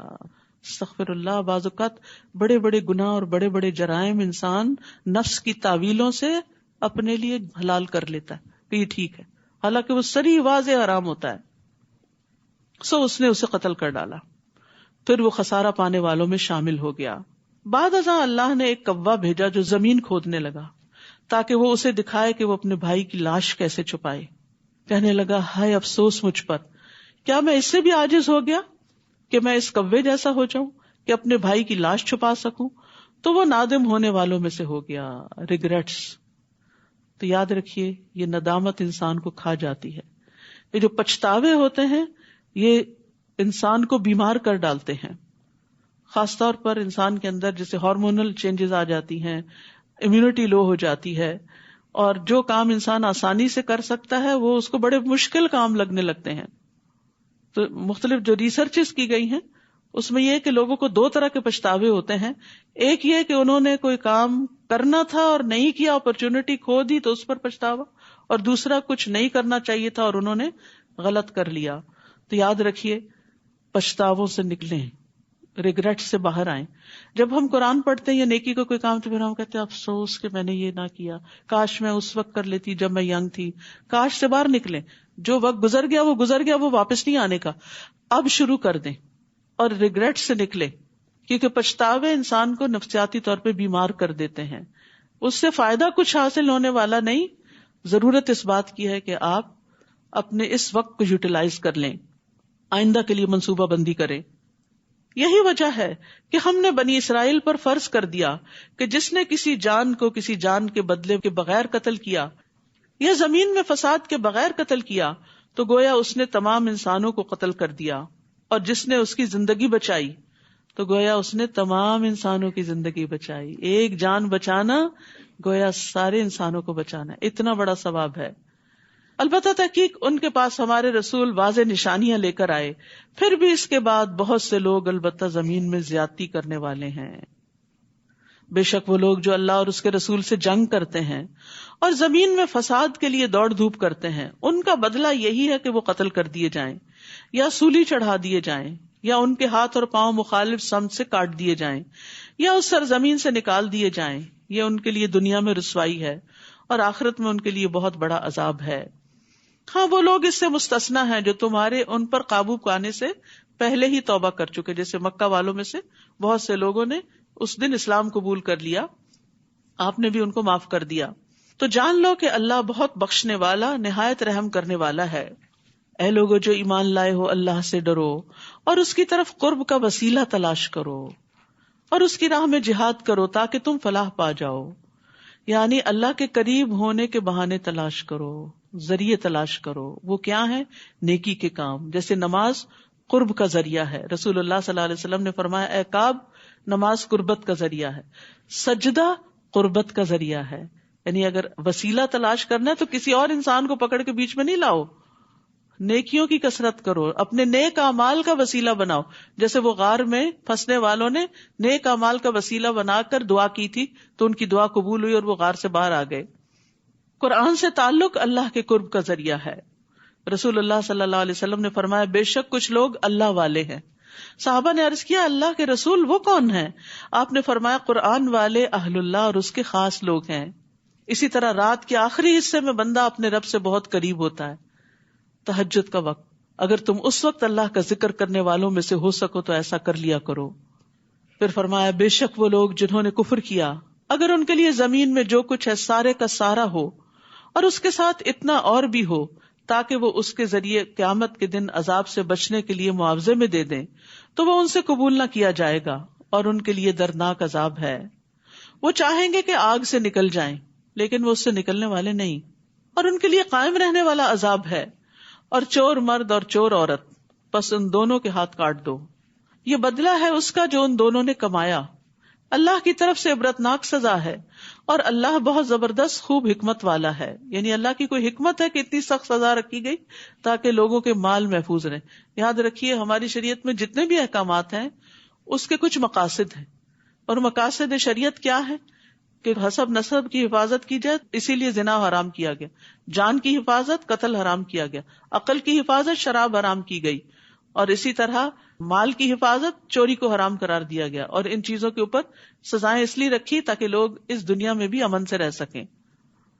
تو جو کوئی اپنے ظلم کے بعد توبہ کر لے اور اصلاح کر لے تو یقیناً اللہ اس پر مہربان ہوگا. بے شک اللہ بہت بخشنے والا بہت رحم کرنے والا ہے. کیا تمہیں علم نہیں کہ بے شک اللہ ہی کے لیے ہے بادشاہت آسمانوں اور زمین کی. وہ جسے چاہتا ہے عذاب دیتا ہے اور جسے چاہتا ہے بخش دیتا ہے, اور اللہ ہر چیز پر خوب قدرت رکھنے والا ہے. اے رسول وہ لوگ آپ کو غمگین نہ کریں جو کفر میں دوڑ دھوپ کرتے ہیں, یعنی ان کی کوششیں دیکھ کر آپ پریشان نہ ہوں. اور جنہوں نے اپنے منہوں سے کہا کہ ہم ایمان لائے حالانکہ ان کے دل ایمان نہیں لاتے, یعنی منافقین. اور ان میں سے جو یہودی بن گئے وہ بہت زیادہ سننے والے ہیں جھوٹ کو, بہت زیادہ سننے والے ہیں دوسری قوم کے لیے جو آپ کے پاس نہیں آئے, یعنی جاسوسی کرتے ہیں. وہ الفاظ کو ان کی جگہ مقرر ہونے کے باوجود بدل دیتے ہیں, تحریف کرتے ہیں. وہ کہتے ہیں اگر تم یہ حکم دیے جاؤ تو اسے لے لو, اور اگر تم یہ حکم نہ دیے جاؤ تو بچو. اور اللہ جس کی آزمائش کا ارادہ کر لے تو آپ اسے اللہ سے بچانے کا کچھ بھی اختیار نہیں رکھتے. یہی وہ لوگ ہیں کہ اللہ نہیں چاہتا کہ ان کے دلوں کو پاک کرے, جن کے دلوں میں کھوٹ ہوتا ہے اور وہ دھوکہ دیتے ہیں اور پیغمبر کو تکلیف دیتے ہیں, پھر اللہ تعالیٰ ان سے بدلہ لیتا ہے. ان کے لیے دنیا میں رسوائی ہے اور ان کے لیے آخرت میں بہت بڑا عذاب ہے. اور آپ جانتے ہیں کہ جن جن لوگوں نے بھی رسول اللہ صلی اللہ علیہ وسلم کی مخالفت کی, نافرمانی کی, دنیا میں ہی ان کو رسوائی کا سامنا کرنا پڑا اور اللہ کے رسول غالب آئے. بہت زیادہ سننے والے ہیں جھوٹ کو, بہت زیادہ کھانے والے ہیں حرام کو. پھر اگر وہ آپ کے پاس آئیں تو ان کے درمیان فیصلہ کریں یا ان سے اعراض کریں, یعنی اگر اپنے معاملات لے کر آئیں کہ آپ ان کا فیصلہ کریں تو چاہیں تو کریں چاہے نہ کریں. اور اگر آپ ان سے اعراض کریں گے تو وہ ہرگز آپ کو کچھ بھی نقصان نہیں پہنچا سکتے. اور اگر آپ ان کے درمیان فیصلہ کریں تو انصاف کے ساتھ فیصلہ کریں. معاملہ کسی کا بھی ہو, مسلم نان مسلم, سب کے ساتھ انصاف. بے شک اللہ انصاف کرنے والوں سے محبت رکھتا ہے. اور یہاں پر خاص طور پر حرام سے ممانعت کی بات کی گئی. یاد رکھیے کہ حرام کھانے والے پہ جنت حرام ہے. نبی صلی اللہ علیہ وسلم نے فرمایا اے کعب بن عجرہ, بے شک وہ گوشت اور خون جنت میں داخل نہیں ہوگا جو حرام اور رشوت خوری پر بڑھا اور پلا, وہ جہنم کا زیادہ مستحق ہے. اور وہ آپ کو کس طرح منصف بناتے ہیں حالانکہ ان کے پاس تورات ہے جس میں اللہ کا حکم موجود ہے, پھر اس کے بعد بھی وہ منہ موڑ جاتے ہیں, اور یہ لوگ ہرگز ایمان لانے والے نہیں. بے شک ہم نے تورات نازل کی جس میں ہدایت اور نور تھا, جس کے مطابق اللہ کے فرما بردار نبی ان لوگوں کے لیے فیصلہ کرتے تھے جو یہودی بن گئے تھے. اور اسی طرح ربانی اور علماء اور فقہا بھی, اس وجہ سے کہ وہ اللہ کی کتاب کے محافظ بنائے گئے تھے اور وہ اس پر گواہ تھے. تو تم لوگوں سے نہ ڈرو اور مجھ سے ڈرو, اور میری آیات کے بدلے تھوڑی قیمت نہ لو, اور جو اس کے مطابق فیصلہ نہ کرے جو اللہ نے نازل کیا تو یہی لوگ کافر ہیں. اور ہم نے ان کے لیے اس میں لکھ دیا تھا کہ بے شک جان کے بدلے جان، آنکھ کے بدلے آنکھ، ناک کے بدلے ناک، کان کے بدلے کان، اور دانت کے بدلے دانت، اور زخموں کا بھی بدلہ ہے. تو جو کوئی معاف کر دے وہ اس کے لیے کفارہ ہوگا، اور جو کوئی اس کے مطابق فیصلہ نہ کرے جو اللہ نے اتارا ہے تو یہی لوگ ظالم ہیں. تو یہاں جسم کے اعضاء کے قصاص کی بات کی گئی ہے کہ زخموں پر بھی قصاص ہے، یعنی چاہے مرد ہوں یا عورتیں ہوں. لیکن یہ بھی ہمارے دین نے سکھایا کہ معاف کر دینا قصاص سے بہتر ہے. انس بن مالک کہتے ہیں میں نے دیکھا کہ نبی صلی اللہ علیہ وسلم کے پاس جب بھی کوئی ایسا مقدمہ لایا جاتا جس میں قصاص ہوتا تو آپ اس معاملے میں معاف کرنے کا حکم دیتے کہ اس کی جان چلی گئی ہے اب تم اس کی جان بخش دو، یا اس کا ہاتھ کٹ گیا تو تم اس کا ہاتھ چھوڑ دو. یعنی معاف کرنے کی تلقین کرتے تھے. پھر معاف کرنے کی بات، رسول اللہ صلی اللہ علیہ وسلم نے فرمایا جو بندہ کسی کے ظلم کو معاف کرے گا اللہ قیامت کے دن اس کی عزت بڑھا دے گا. وہ عزت تو ہمیشہ کے لیے نا. اور ہم نے ان کے آثار پر عیسی ابن مریم کو بھیجا جو اس کی تصدیق کرنے والا ہے، جو پہلے سے تورات میں تھا، اور ہم نے اسے انجیل دی جس میں ہدایت اور نور تھا، اور وہ تصدیق کرنے والی تھی اس کی جو پہلے سے تورات میں تھا، اور متقی لوگوں کے لیے ہدایت اور نصیحت تھی. یعنی تورات اور انجیل جو ہیں ان میں بھی تقوی والوں کے لیے ہی ہدایت تھی، اور چاہیے کہ انجیل والے اس کے مطابق فیصلہ کریں جو اللہ نے اس میں نازل کیا ہے، یعنی انجیل میں، اور جو اس کے مطابق فیصلہ نہ کرے جو اللہ نے نازل کیا تو یہی لوگ فاسق ہیں. تو اللہ کی کتاب کے مطابق فیصلہ نہ کرنا کفر، ظلم اور فسق ہے. رسول اللہ صلی اللہ علیہ وسلم نے فرمایا جو لوگ کتاب اللہ کے مخالف فیصلہ کرتے ہیں ان میں فقر و فاقہ پھیل جاتا ہے، اور جس قوم کے امام کتاب اللہ کے مطابق فیصلہ نہ کریں وہ آپس میں لڑتے رہیں گے.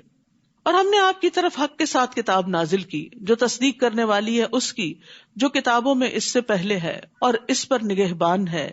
بس آپ ان کے درمیان فیصلہ کریں اس کے ساتھ جو اللہ نے نازل کیا، اور ان کی خواہشات کی پیروی نہ کریں اسے نظر انداز کر کے جو آپ کے پاس حق میں سے آ گیا، یعنی حق بات کو لے لیں اور ان کی خواہشات کی پیروی نہ کریں. ہم نے تم میں سے ہر ایک کے لیے ایک راستہ اور ایک طریقہ مقرر کیا ہے، اور اگر اللہ چاہتا تو تم سب کو ایک امت بنا دیتا، سب لوگ ایک ہی دین پر ہوتے، زبردستی سب کو مسلمان کر دیتا، لیکن اس لیے تاکہ وہ تمہیں آزمائے جو اس نے تمہیں عطا کیا، یعنی آزادی سے آزمائش ہے. بس نیکیوں میں آگے بڑھو، فاستبقوا الخیرات، تم سب کے سب کو اللہ کی طرف لوٹنا ہے، پھر وہ تمہیں بتائے گا جس بارے میں تم اختلاف کرتے تھے، اور یہ کہ آپ ان کے درمیان فیصلہ کریں اس کے مطابق جو اللہ نے نازل کیا، اور ان کی خواہشات کی پیروی نہ کریں، اور اس بات سے محتاط رہیں کہ کہیں وہ آپ کو اس کے بعد سے فتنے میں نہ ڈال دیں جو اللہ نے آپ کی طرف نازل کیا. پھر اگر وہ منہ موڑ جائیں تو جان لیں کہ بے شک اللہ چاہتا ہے کہ ان کے بعض گناہوں کی وجہ سے انہیں مصیبت میں ڈالے، گناہوں کی وجہ سے مصیبت میں ڈالے. ان یصیبہم ببعض ذنوبہم، تو اس سے کیا پتہ چلتا ہے کہ گناہ مصیبت میں ڈالنے کا باعث بنتے ہیں. اور بے شک لوگوں میں سے بہت سے البتہ فاسق ہیں، اکثریت نافرمان لوگ ہیں. یہ اللہ کا شکوہ ہے بندوں سے. اتنی نعمتیں اللہ نے بندوں کو دی ہیں لیکن بندے اللہ کی فرما برداری پہ راضی نہیں ہوتے. افحکم الجاہلیت یبغون، کیا پھر وہ جاہلیت کا فیصلہ چاہتے ہیں؟ اور کون زیادہ اچھا ہے اللہ سے بڑھ کر فیصلہ کرنے میں ان لوگوں کے لیے جو یقین رکھتے ہوں. تو جاہلیت کے طریقے اللہ کے نزدیک انتہائی ناپسندیدہ کام ہیں.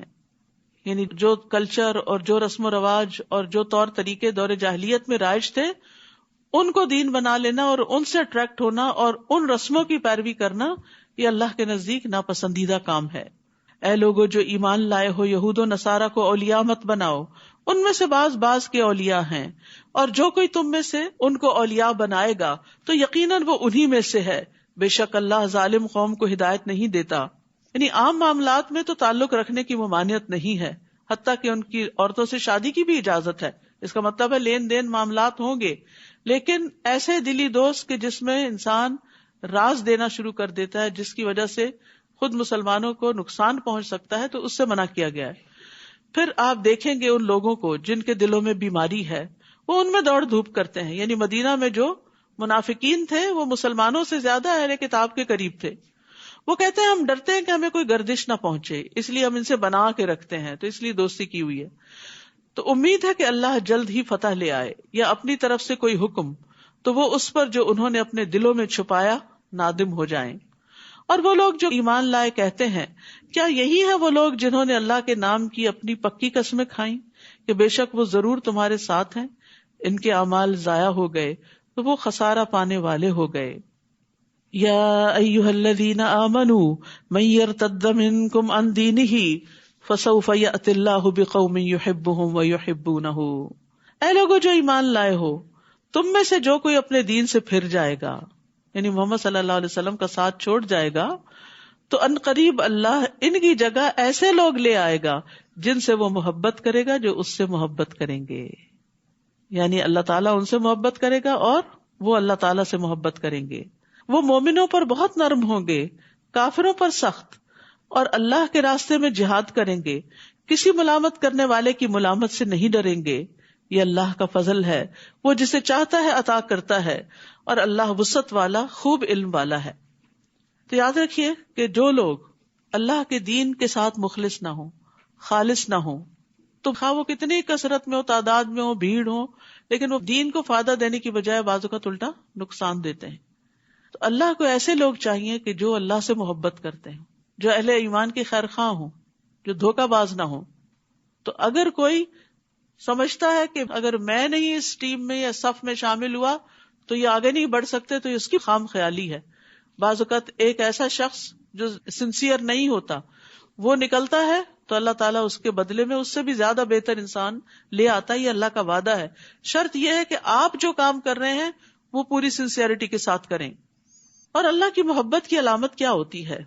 رسول اللہ صلی اللہ علیہ وسلم نے فرمایا، بے شک اللہ اسے بھی مال دیتا ہے جس سے وہ محبت کرتا ہے، اور اسے بھی دیتا ہے جس سے محبت نہیں کرتا، لیکن ایمان صرف اس کو دیتا ہے جس سے وہ محبت کرتا ہے۔ بس جب اللہ کسی بندے سے محبت کرتا ہے اسے ایمان عطا کر دیتا ہے۔ تو اس لیے دنیا کا مال کرائیٹیریا نہیں ہے اللہ کی محبت کا، کہ کسی کو پہلے سے زیادہ مل گیا تو اللہ تعالیٰ اس سے بڑا راضی ہے۔ ہو سکتا راضی ہو سکتا نہ بھی ہو، لیکن جو نیکیوں میں آگے بڑھ گیا، جس کو نیکیوں میں آگے جانے کی توفیق مل گئی، وہ دراصل اللہ کا محبوب ہے۔ اللہ کی محبت کی علامت کیا ہے؟ کہ انسان کو خیر اور بھلائی کے کاموں کا شوق لگ جائے اور اس میں دوڑ پڑے۔ انما ولیکم اللہ ورسولہ والذین آمنوا الذین یقیمون الصلاۃ ویؤتون الزکاۃ وہم راکعون۔ تمہارے دوست تو صرف اللہ اور اس کا رسول اور وہ لوگ ہیں جو ایمان لائے، جو نماز قائم کرتے ہیں، جو زکوٰۃ ادا کرتے ہیں، اور وہ رکوع کرنے والے ہیں۔ ایمان والے کون ہوتے ہیں؟ جن کے اندر یہ تین صفات ہوتی ہیں۔ اور جو کوئی اللہ اور اس کے رسول اور ایمان والوں سے دوستی کرے گا تو بے شک اللہ کا گروہ ہی غالب آنے والا ہے۔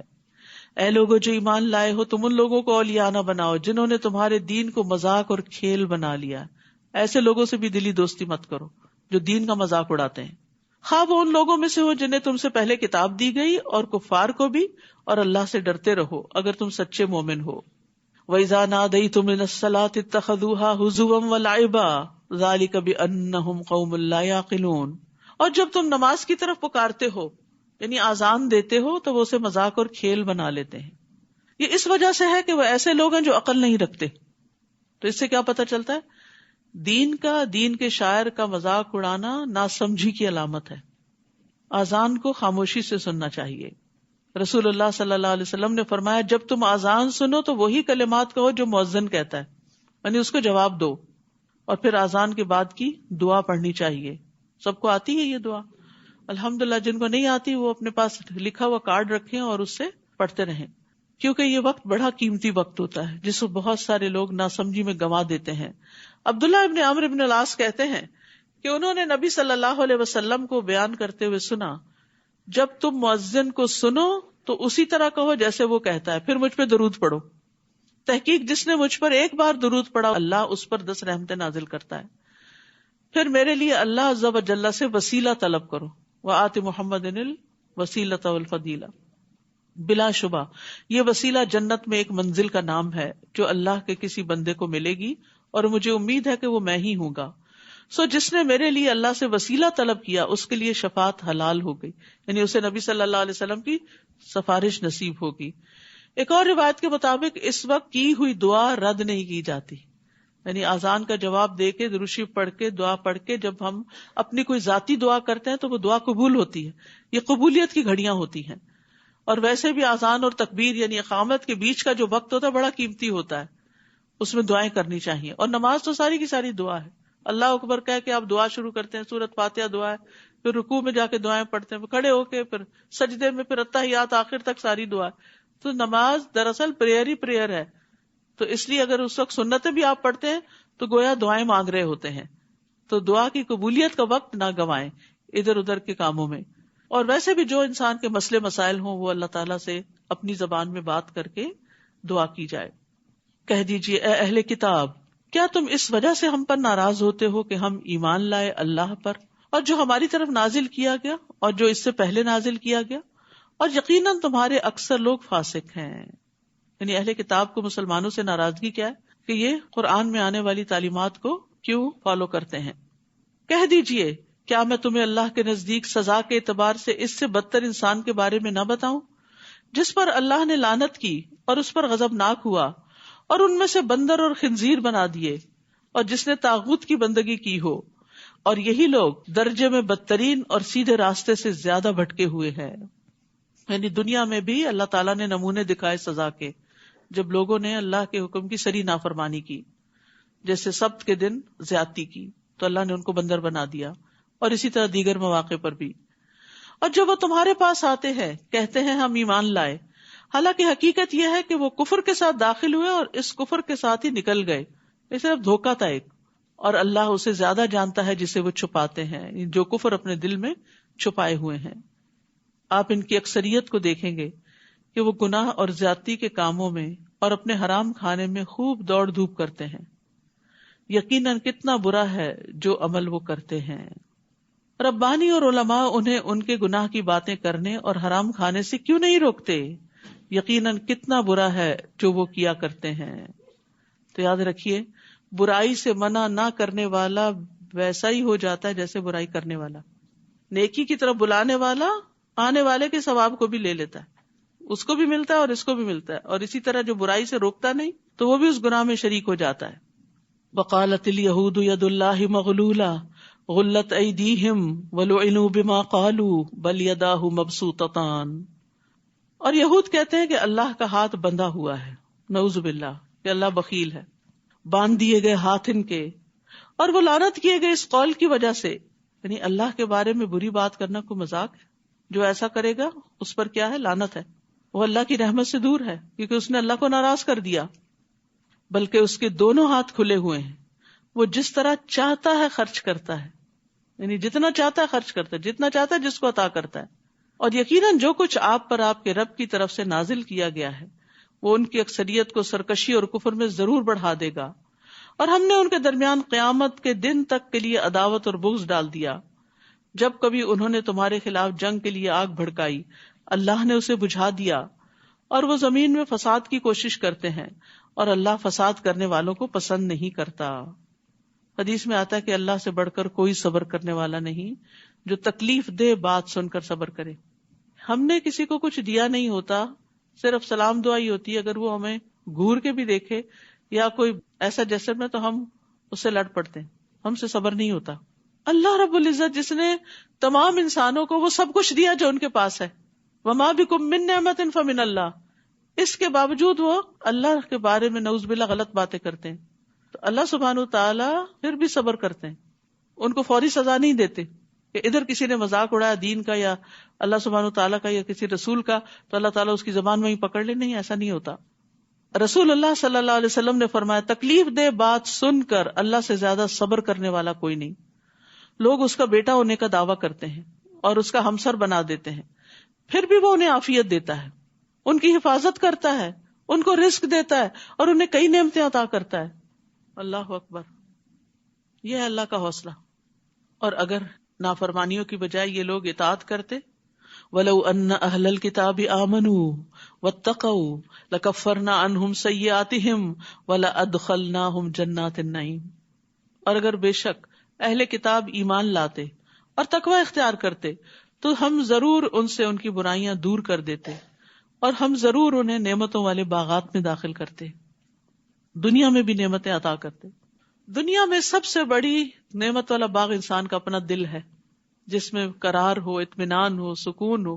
اور یہ قرار آ نہیں سکتا جب تک انسان 100% اللہ کی عبادت یا اطاعت میں اپنے آپ کو نہ لگائے، اللہ کی طرف جب تک رخ نہ کرے، اللہ سے نہ مانگے. تو یہ کتنا بڑا وعدہ ہے کہ اگر اہل کتاب ایمان لاتے اور تقویٰ کرتے، اللہ سے ڈرتے، تو ضرور ان سے ان کی برائیاں، ان کی تکلیفیں دور کر دیتے. تو یہ مسائل کے حل کا نسخہ ہے، تکلیفوں کو دور کرنے کا ذریعہ ہے، ایمان بڑھانا اور تقوی اختیار کرنا. اور اگر وہ تورات قائم کرتے اور انجیل قائم کرتے اور جو کچھ ان کے رب کی طرف سے ان کی طرف نازل کیا گیا ہے، تو یقیناً وہ اپنے اوپر سے کھاتے اور اپنے پاؤں کے نیچے سے بھی. آسمان بھی دھن برساتا، رزق برساتا، اور زمین بھی اگلتی. ان میں سے ایک گروہ میں آنا رو ہے، اور ان میں سے زیادہ تر لوگ برا ہے وہ جو عمل کرتے ہیں. تو اس سے کیا پتہ چلتا ہے کہ اگر انسان اللہ کی کتاب کے مطابق زندگی بسر کرتا ہے تو دنیا کی نعمتیں بھی حاصل ہوتی ہیں. تو قائم کرنے کا مطلب کیا ہے؟ علم اور عمل کے ساتھ معاملہ کرنا. ابن عباس کہتے ہیں کہ اوپر سے بارش اور نیچے سے نباتات. ایک قول یہ بھی ہے کہ ہم ان کا رزق اتنا وسیع کر دیتے کہ وہ مسلسل کھاتے رہتے، ان کو کمی نہ آتی. اور یہ اللہ کا وعدہ ہے، وَمَن يَتَّقِ اللَّهَ يَجْعَل لَّهُ مَخْرَجًا وَيَرْزُقْهُ مِنْ حَيْثُ لَا يَحْتَسِبُ. جو اللہ سے ڈرے گا، اللہ اس کے لیے ہر مشکل سے نکلنے کا رستہ بنا دے گا، اور اسے وہاں سے رزق دے گا جہاں سے وہ سوچ بھی نہیں سکتا. تو علم کی وجہ سے بھی رزق ملتا ہے. انس بن مالک رضی اللہ عنہ کہتے ہیں کہ نبی صلی اللہ علیہ وسلم کے زمانے میں 2 بھائی تھے، جن میں سے ایک تو نبی صلی اللہ علیہ وسلم کی خدمت میں آتا تھا اور دوسرا بھائی کماتا تھا. چنانچہ کمانے والے بھائی نے اپنے بھائی کے بارے میں نبی صلی اللہ علیہ وسلم سے شکایت کی کہ یہ کچھ کام نہیں کرتا، یہ آپ ہی کے پاس بیٹھا رہتا ہے. آپ نے فرمایا شاید کہ تم اس کی وجہ سے ہی رزق دیے جاتے ہو، تمہیں جو اللہ نے وسعت دی ہوئی ہے وہ اس کام میں لگنے کی وجہ سے دی. اور قرآن تو ویسے ہی بابرکت کتاب ہے، کتاب انزلناہ الیک مبارک. بعض مفسرین کہا کرتے تھے ہم قرآن پڑھنے میں مشغول ہوئے تو ہمیں دنیا میں برکات اور بھلائیوں نے ڈھانپ لیا، کیونکہ یہ بھلائیاں صرف آخرت کے لیے نہیں، دنیا کے لیے بھی ہیں. پھر فرمایا یا ایھا الرسول بلغ ما انزل الیک من ربک، اے رسول پہنچا دیجئے جو آپ کی طرف آپ کے رب کی طرف سے نازل کیا گیا ہے. اور اگر آپ نے ایسا نہ کیا تو آپ نے اس کا پیغام نہیں پہنچایا، اور اللہ آپ کو لوگوں سے بچائے گا. بے شک اللہ کافر قوم کو ہدایت نہیں دیا کرتا. یاد رکھیے جو کچھ رسول کی طرف آیا ہے، ما انزل الیک من ربک، وہ وحی کی روشنی میں آیا، وہ وحی ہے. وہ اپنی طرف سے باتیں نہیں کرتے تھے اور اپنے دل کی خواہشات پر مبنی تعلیمات نہیں دیتے تھے. تو اسی لیے حدیث پر ایمان لانا، جو صحیح احادیث ہیں، وہ بھی ضروری ہے. حسان بن عطیہ کہتے ہیں کہ جبریل علیہ السلام نبی صلی اللہ علیہ وسلم کے پاس سنت لے کر اترتے تھے، یعنی قرآن کے علاوہ سنت بھی اترتی تھی. جس طرح آپ کو قرآن سکھاتے اسی طرح سنت کی تعلیم بھی دیتے. رسول اللہ صلی اللہ علیہ وسلم نے فرمایا جان لو ان قریب ایک وقت آنے والا ہے کہ کسی شخص کو میری کوئی حدیث پہنچے گی اور وہ تکیہ لگائے ہوئے اپنی مسند میں بیٹھا ہوگا، ریلیکس ہو کے کاؤچ پہ بیٹھا ہوگا، اور کہے گا ہمارے اور تمہارے درمیان اللہ کی کتاب ہی کافی ہے، بس جو کچھ اس میں حلال پائیں گے اسے حلال سمجھیں گے اور جو اس میں حرام پائیں گے اسے حرام سمجھیں گے، یعنی صرف قرآن کافی ہے. جبکہ حقیقت یہ ہے کہ جسے اللہ کے رسول نے حرام کیا وہ بھی اسی طرح حرام ہے جسے اللہ نے حرام کیا. تو اس لیے ایسا نہ ہو کہ انسان حرام میں پڑ جائے لا علمی کی وجہ سے. کہہ دیجیے اے اہل کتاب تم کسی چیز پر نہیں ہو جب تک کہ تم تورات اور انجیل کے احکام کو قائم نہ کرو، اور اسے بھی جو کچھ تمہاری طرف تمہارے رب کی طرف سے نازل کیا گیا ہے. اور یقیناً جو کچھ آپ پر آپ کے رب کی طرف سے نازل کیا گیا وہ ان میں سے اکثر لوگوں کو سرکشی اور کفر میں ضرور بڑھا دے گا، بس آپ کافر قوم پر افسوس مت کیجیے. بے شک وہ لوگ جو ایمان لائے اور وہ لوگ جو یہودی بن گئے اور جو صابی ہیں اور جو نصارہ ہیں، جو کوئی بھی اللہ اور یوم آخرت پر ایمان لایا اور اس نے نیک عمل کیے تو ان پر کوئی خوف نہ ہوگا اور نہ ہی وہ غمگین ہوں گے. سبحان اللہ. ایمان اور عمل صالح کا نتیجہ کیا ہے؟ خوف اور رنج سے نجات. غم اور خوف دو چیزیں انسان کو گھن کی طرح چاٹ جاتی ہیں، تو ان دو چیزوں سے نجات حاصل ہو جاتی ہے اگر انسان ایمان لائے اور عمل صالح کرے. پھر فرمایا یقیناً ہم نے بنو اسرائیل سے پختہ عہد لیا اور ہم نے ان کی طرف کئی رسول بھیجے جب کبھی ان کے پاس کوئی رسول ایسی چیز لے کر آیا جسے ان کے نفس پسند نہیں کرتے تھے تو ایک گروہ کو انہوں نے جھٹلا دیا اور ایک گروہ کو وہ قتل کرتے رہے. استغفر اللہ. یعنی اللہ کی طرف سے آنے والے رسولوں کے ساتھ بھی اتنی بڑی بڑی زیادتیاں کی، اور انہوں نے سمجھا کہ کوئی فتنہ واقع نہ ہوگا، یعنی کچھ نہیں ہوتا. بہت دفعہ انسان بڑے سے بڑا گناہ کر کے کہتا ہے کچھ نہیں ہوتا، سب چلتا ہے. تو وہ اندھے اور بہرے ہو گئے. پھر اللہ ان پر مہربان ہوا، پھر دوبارہ ان میں سے اکثر حق سے اندھے اور بہرے ہو گئے. اللہ اس کو خوب دیکھنے والا ہے جو وہ عمل کرتے ہیں. یعنی معافی مانگ لی، تھوڑا سا سیدھے راستے پہ، پھر دوبارہ اسی ڈگر پہ چل پڑے. لقد كفر الذين قالوا ان الله هو المسيح ابن مريم وقال المسيح يا بني اسرائيل اعبدوا الله ربي وربكم. بلا شبہ یقیناً ان لوگوں نے کفر کیا جنہوں نے کہا کہ بے شک اللہ ہی مسیح ابن مریم ہے، اور مسیح نے کہا اے بنو اسرائیل اللہ کی عبادت کرو جو میرا اور تمہارا رب ہے. یعنی انہوں نے اپنے آپ کو الہ نہیں کہا بلکہ خود عبادت کی، اور لوگوں کو بھی اللہ کی عبادت کی طرف بلایا. بے شک جو اللہ کے ساتھ شریک ٹھہرائے گا تو یقیناً اللہ نے اس پر جنت حرام کر دی اور اس کا ٹھکانہ آگ ہے، اور ظالموں کے لیے کوئی مددگار نہ ہوگا. تو اس لیے مسیح ابن مریم کو اللہ کا بندہ اور اس کا رسول ماننا چاہیے. لقد کفر الذین قالوا ان اللہ ثالث ثلاثہ. بلا شبہ یقیناً ان لوگوں نے کفر کیا جنہوں نے کہا کہ بے شک اللہ تین کا تیسرا ہے، حالانکہ نہیں کوئی الہ برحق مگر ایک ہی الہ. اگر وہ اس سے باز نہ آئے جو وہ کہتے ہیں تو ان میں سے جن لوگوں نے کفر کیا ضرور انہیں دردناک عذاب پہنچے گا. یہاں پر سخت تردید کی گئی ہے ان غلط عقائد کی.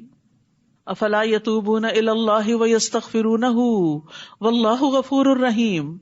کیا پھر وہ اللہ کے حضور توبہ نہیں کرتے اور اس سے بخشش نہیں مانگتے؟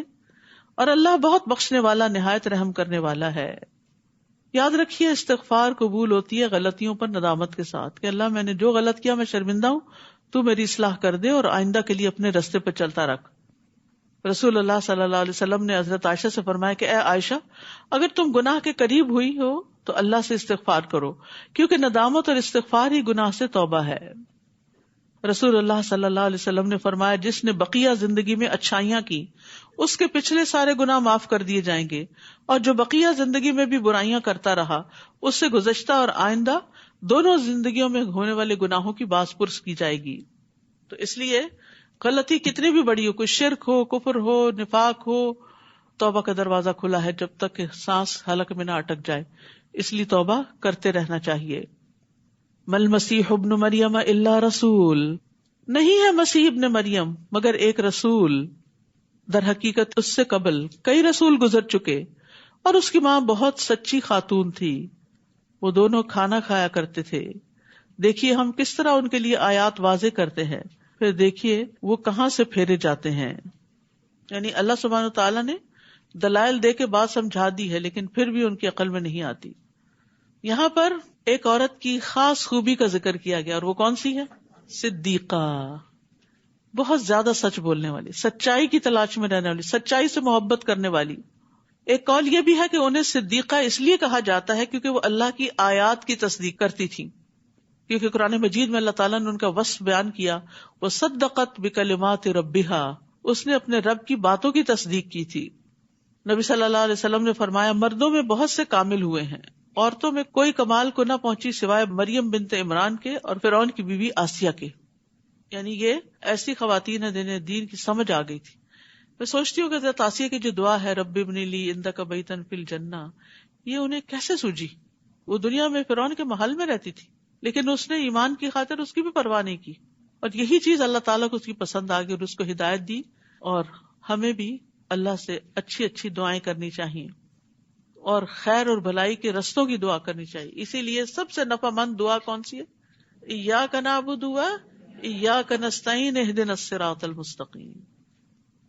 کہہ دیجئے کیا تم اللہ کو چھوڑ کر اس کی عبادت کرتے ہو جو تمہارے لیے کسی نفع و نقصان کا مالک نہیں، اور وہ اللہ ہی ہے جو خوب سننے والا خوب جاننے والا ہے، لہٰذا اس کو پکارو. کہہ دیجئے اہل کتاب اپنے دین میں ناحق غلو نہ کرو، اور نہ تم ایسے لوگوں کی خواہشات کی پیروی کرو جو یقیناً اس سے پہلے گمراہ ہوئے اور انہوں نے کثیر تعداد کو گمراہ کیا اور سیدھے راستے سے وہ بھٹک گئے. بنو اسرائیل میں سے جن لوگوں نے کفر کیا وہ داؤد اور عیسیٰ ابن مریم کی زبان پر لعنت کیے گئے، ان کے پیغمبروں نے ان پہ لعنت بھیجی. کیوں؟ یہ اس وجہ سے کہ انہوں نے نافرمانی کی اور وہ حد سے بڑھ جاتے تھے، ایکسٹریمسٹ تھے. وہ ایک دوسرے کو اس برائی سے نہیں روکتے تھے جس کا وہ ارتکاب کرتے، یقیناً کتنا برا ہے جو وہ کرتے تھے. تو آپ دیکھیے کہ لعنت کے اسباب کیا ہیں. لعنت کے اسباب میں پیغمبروں کی نافرمانی، حد سے بڑھنا اور برائی سے نہ روکنا. یہاں برائی سے نہ روکنے والا اہل کتاب کے مشابہ قرار پایا ہے. بعض لوگ کہتے ہیں ہم خود برے کام کرتے ہیں، ہم کیسے منع کریں. تو کچھ لوگوں کا تجربہ یہ ہے کہ جب انہوں نے متعدد بار وہ چیز کی، کوئی پڑھنے والی کتاب تھی پڑھی یا کوئی کمٹمنٹ نبھائی، تو پھر اس کے بعد کیا ہوا؟ استقامت ملی. تو جس طرح نیکی کا حکم دینا فرض ہے، اس طرح منکر سے بھی روکنا چاہیے. اور منکر سے روکنے کی فضیلت کیا ہے؟ عبد الرحمن بن حضرمی بیان کرتے ہیں کہ مجھے اس نے خبر دی جس نے نبی صلی اللہ علیہ وسلم کو یہ فرماتے ہوئے سنا کہ میری امت میں ایسے لوگ بھی آئیں گے جنہیں پہلوں کی طرح ثواب ملے گا، اولین کی طرح. ان کی امتیازی صفت یہ ہوگی کہ وہ برائی کا انکار کریں گے. آپ دیکھیے کہ معاشرے میں طرح طرح کی برائیاں پھیلی ہوئی ہیں. کچھ تو ہماری پہنچ میں ہے کہ ہمارے اپنے ہی ہوتے ہیں، قریبی جو غلط کام کر رہے ہوتے ہیں، تو ان کو پیار سے روکنا چاہیے، ان کے ساتھ بات چیت کرنی چاہیے. بعض اوقات ہسبینڈ کسی غلط کام میں مبتلا ہو جاتے ہیں، کوئی حرام کمانے لگتے ہیں یا کوئی رشوت لینے لگتے ہیں یا اور اس طرح کا کوئی غلط کام کرنے لگتے ہیں. کبھی آپ کے نوٹس میں آتا ہے، کبھی نہیں آتا. تو ان کے ساتھ بھی پیار سے، محبت سے کچھ نہ کچھ ان کو آخرت کی فکر دلا کے، اللہ کی محبت کی بات کر کے، حلال کے جو نسلوں پر اچھے اثرات ہیں اس کی بات کر کے ان کو غلط چیزوں سے روکنا چاہیے تاکہ کم از کم آپ بری ذمہ ہو. دوسرے یہ کہ کچھ رشتے دار ہوتے ہیں تو بعض اوقات شادی بیاہ کے موقع پر ایسی رسمیں کرتے ہیں، اتنا اسراف کرتے، اتنی فضول خرچی کرتے ہیں یا ایسا لباس پہنتے ہیں کہ اللہ کو ناراض کرنے والا ہے. سراسر اللہ نے عورت کی جو خوبصورتی بنائی ہے وہ اس کے چھپانے میں ہے، اس کے لباس کو زینت بنایا ہے، نہ کہ لباس کو اتار دینا یا ایسے لباس پہننا کہ جو پہن کے بھی ننگے ہوں. کتنی سخت ہے وہ حدیث کہ وہ عورتیں جنت کی خوشبو نہ پا سکیں گی جو کپڑے پہن کے بھی ننگی رہیں، چاہے ٹائٹ ہو چاہے سی تھرو ہو. لیکن پتہ ہے برائی ہے، خود کرتے ہوئے بھی برا نہیں لگتا اور دوسروں کو بھی نہیں روکتے. اپنے بچوں کو بھی روکنے کی ضرورت ہے. یہ نہیں کہ پیچھے ہی پڑ جائیں، لیکن اس برائی سے نفرت کا ایک اظہار ضروری ہے کہ میں اس سے راضی نہیں. ہو سکتا ہے کسی دن اللہ ان کو بھی توفیق دے کہ وہ اس سے بچ جائیں. آپ ان کی اکثریت کو دیکھتے ہیں کہ وہ ان لوگوں کو اولیاء دلی دوست بناتے ہیں جنہوں نے کفر کیا. یقیناً کتنا برا ہے جو انہوں نے اپنی جانوں کے لیے آگے بھیجا کہ اللہ ان پہ ناراض ہوا اور وہ عذاب میں ہمیشہ رہنے والے ہیں. اگر وہ اللہ پر اور نبی پر اور اس پر ایمان لاتے جو اس کی طرف نازل کیا گیا تو وہ انہیں اولیاء نہ بناتے، مگر ان میں سے اکثر نافرمان ہیں. لَتَجِدَنَّ أَشَدَّ النَّاسِ عَدَاوَةً لِلَّذِينَ آمَنُوا الْيَهُودَ، یقیناً آپ ضرور لوگوں میں سے ایمان والوں کی دشمنی میں سب سے زیادہ سخت یہود کو پائیں گے اور ان لوگوں کو جنہوں نے شرک کیا، اور آپ ضرور ان میں ایمان والوں کے لیے محبت میں سب سے زیادہ قریب ان لوگوں کو پائیں گے جنہوں نے کہا کہ بے شک ہم نصارہ ہیں. یہ اس لیے کہ ان میں علماء ہیں اور راہب ہیں اور کیونکہ وہ تکبر نہیں کرتے. تو جو تکبر نہیں کرتا وہ کسی کے ساتھ بھی بنا کے رکھ سکتا ہے. تو اللہ سبحانہ وتعالی ہمیں بھی علم عطا کرے، زہد عطا کرے اور ہمیں تکبر سے بچائے اور انسانیت کی خیر خواہی کے کاموں کے لیے چن لے. وآخر دعوانا ان الحمد للہ رب العالمین. سبحانک اللہم وبحمدک، اشہد ان لا الہ الا انت، استغفرک واتوب الیک. السلام علیکم ورحمۃ اللہ وبرکاتہ. السلام علیکم ورحمۃ اللہ وبرکاتہ. کیا حال ہے سب کا؟ الحمدللہ. کل کے پارے کے بارے میں کیا باتیں یاد رہی؟ اگر ہم یہ چاہتے ہیں کہ اللہ سبحانہ تعالی ہمیں معاف کر دیں تو ہمیں چاہیے کہ ہم لوگوں کو معاف کر دیں. ظلم کو دور کرنے کے لیے ظلم نہیں کرنا چاہیے، وعدے پورے کرنے چاہیے، کمٹمنٹس نبھانی چاہیے. دشمنی میں بھی عدل و انصاف پر قائم رہنا چاہیے. تعاونوا علی البر والتقوی، نیکی اور تقوی کے کاموں میں ایک دوسرے کا ساتھ دینا چاہیے، ایک دوسرے کو مدد دینی چاہیے. اللہ سبحانہ وتعالی برائی کو بلند آواز سے نشر کرنے اور پھیلانے کو ناپسند کرتا ہے. راسخون فی العلم اللہ سبحانہ وتعالی کا تقوی اختیار کرتے ہیں، بندوں کے ساتھ عاجزی کا معاملہ کرتے ہیں دنیا سے بے رغبت ہوتے ہیں اور اپنے نفس کے ساتھ سختی برتتے ہیں. درگزر سے کام لینا چاہیے. پورے پارے کا جو تھیم تھا، بار بار جو سبق سکھایا گیا، وہ درگزر کا ہی ہے. اللہ سبحانہ وتعالیٰ کی محبت صرف تمناؤں سے حاصل نہیں ہوتی، بلکہ نیکی کے کام کرنے سے حاصل ہوتی ہے.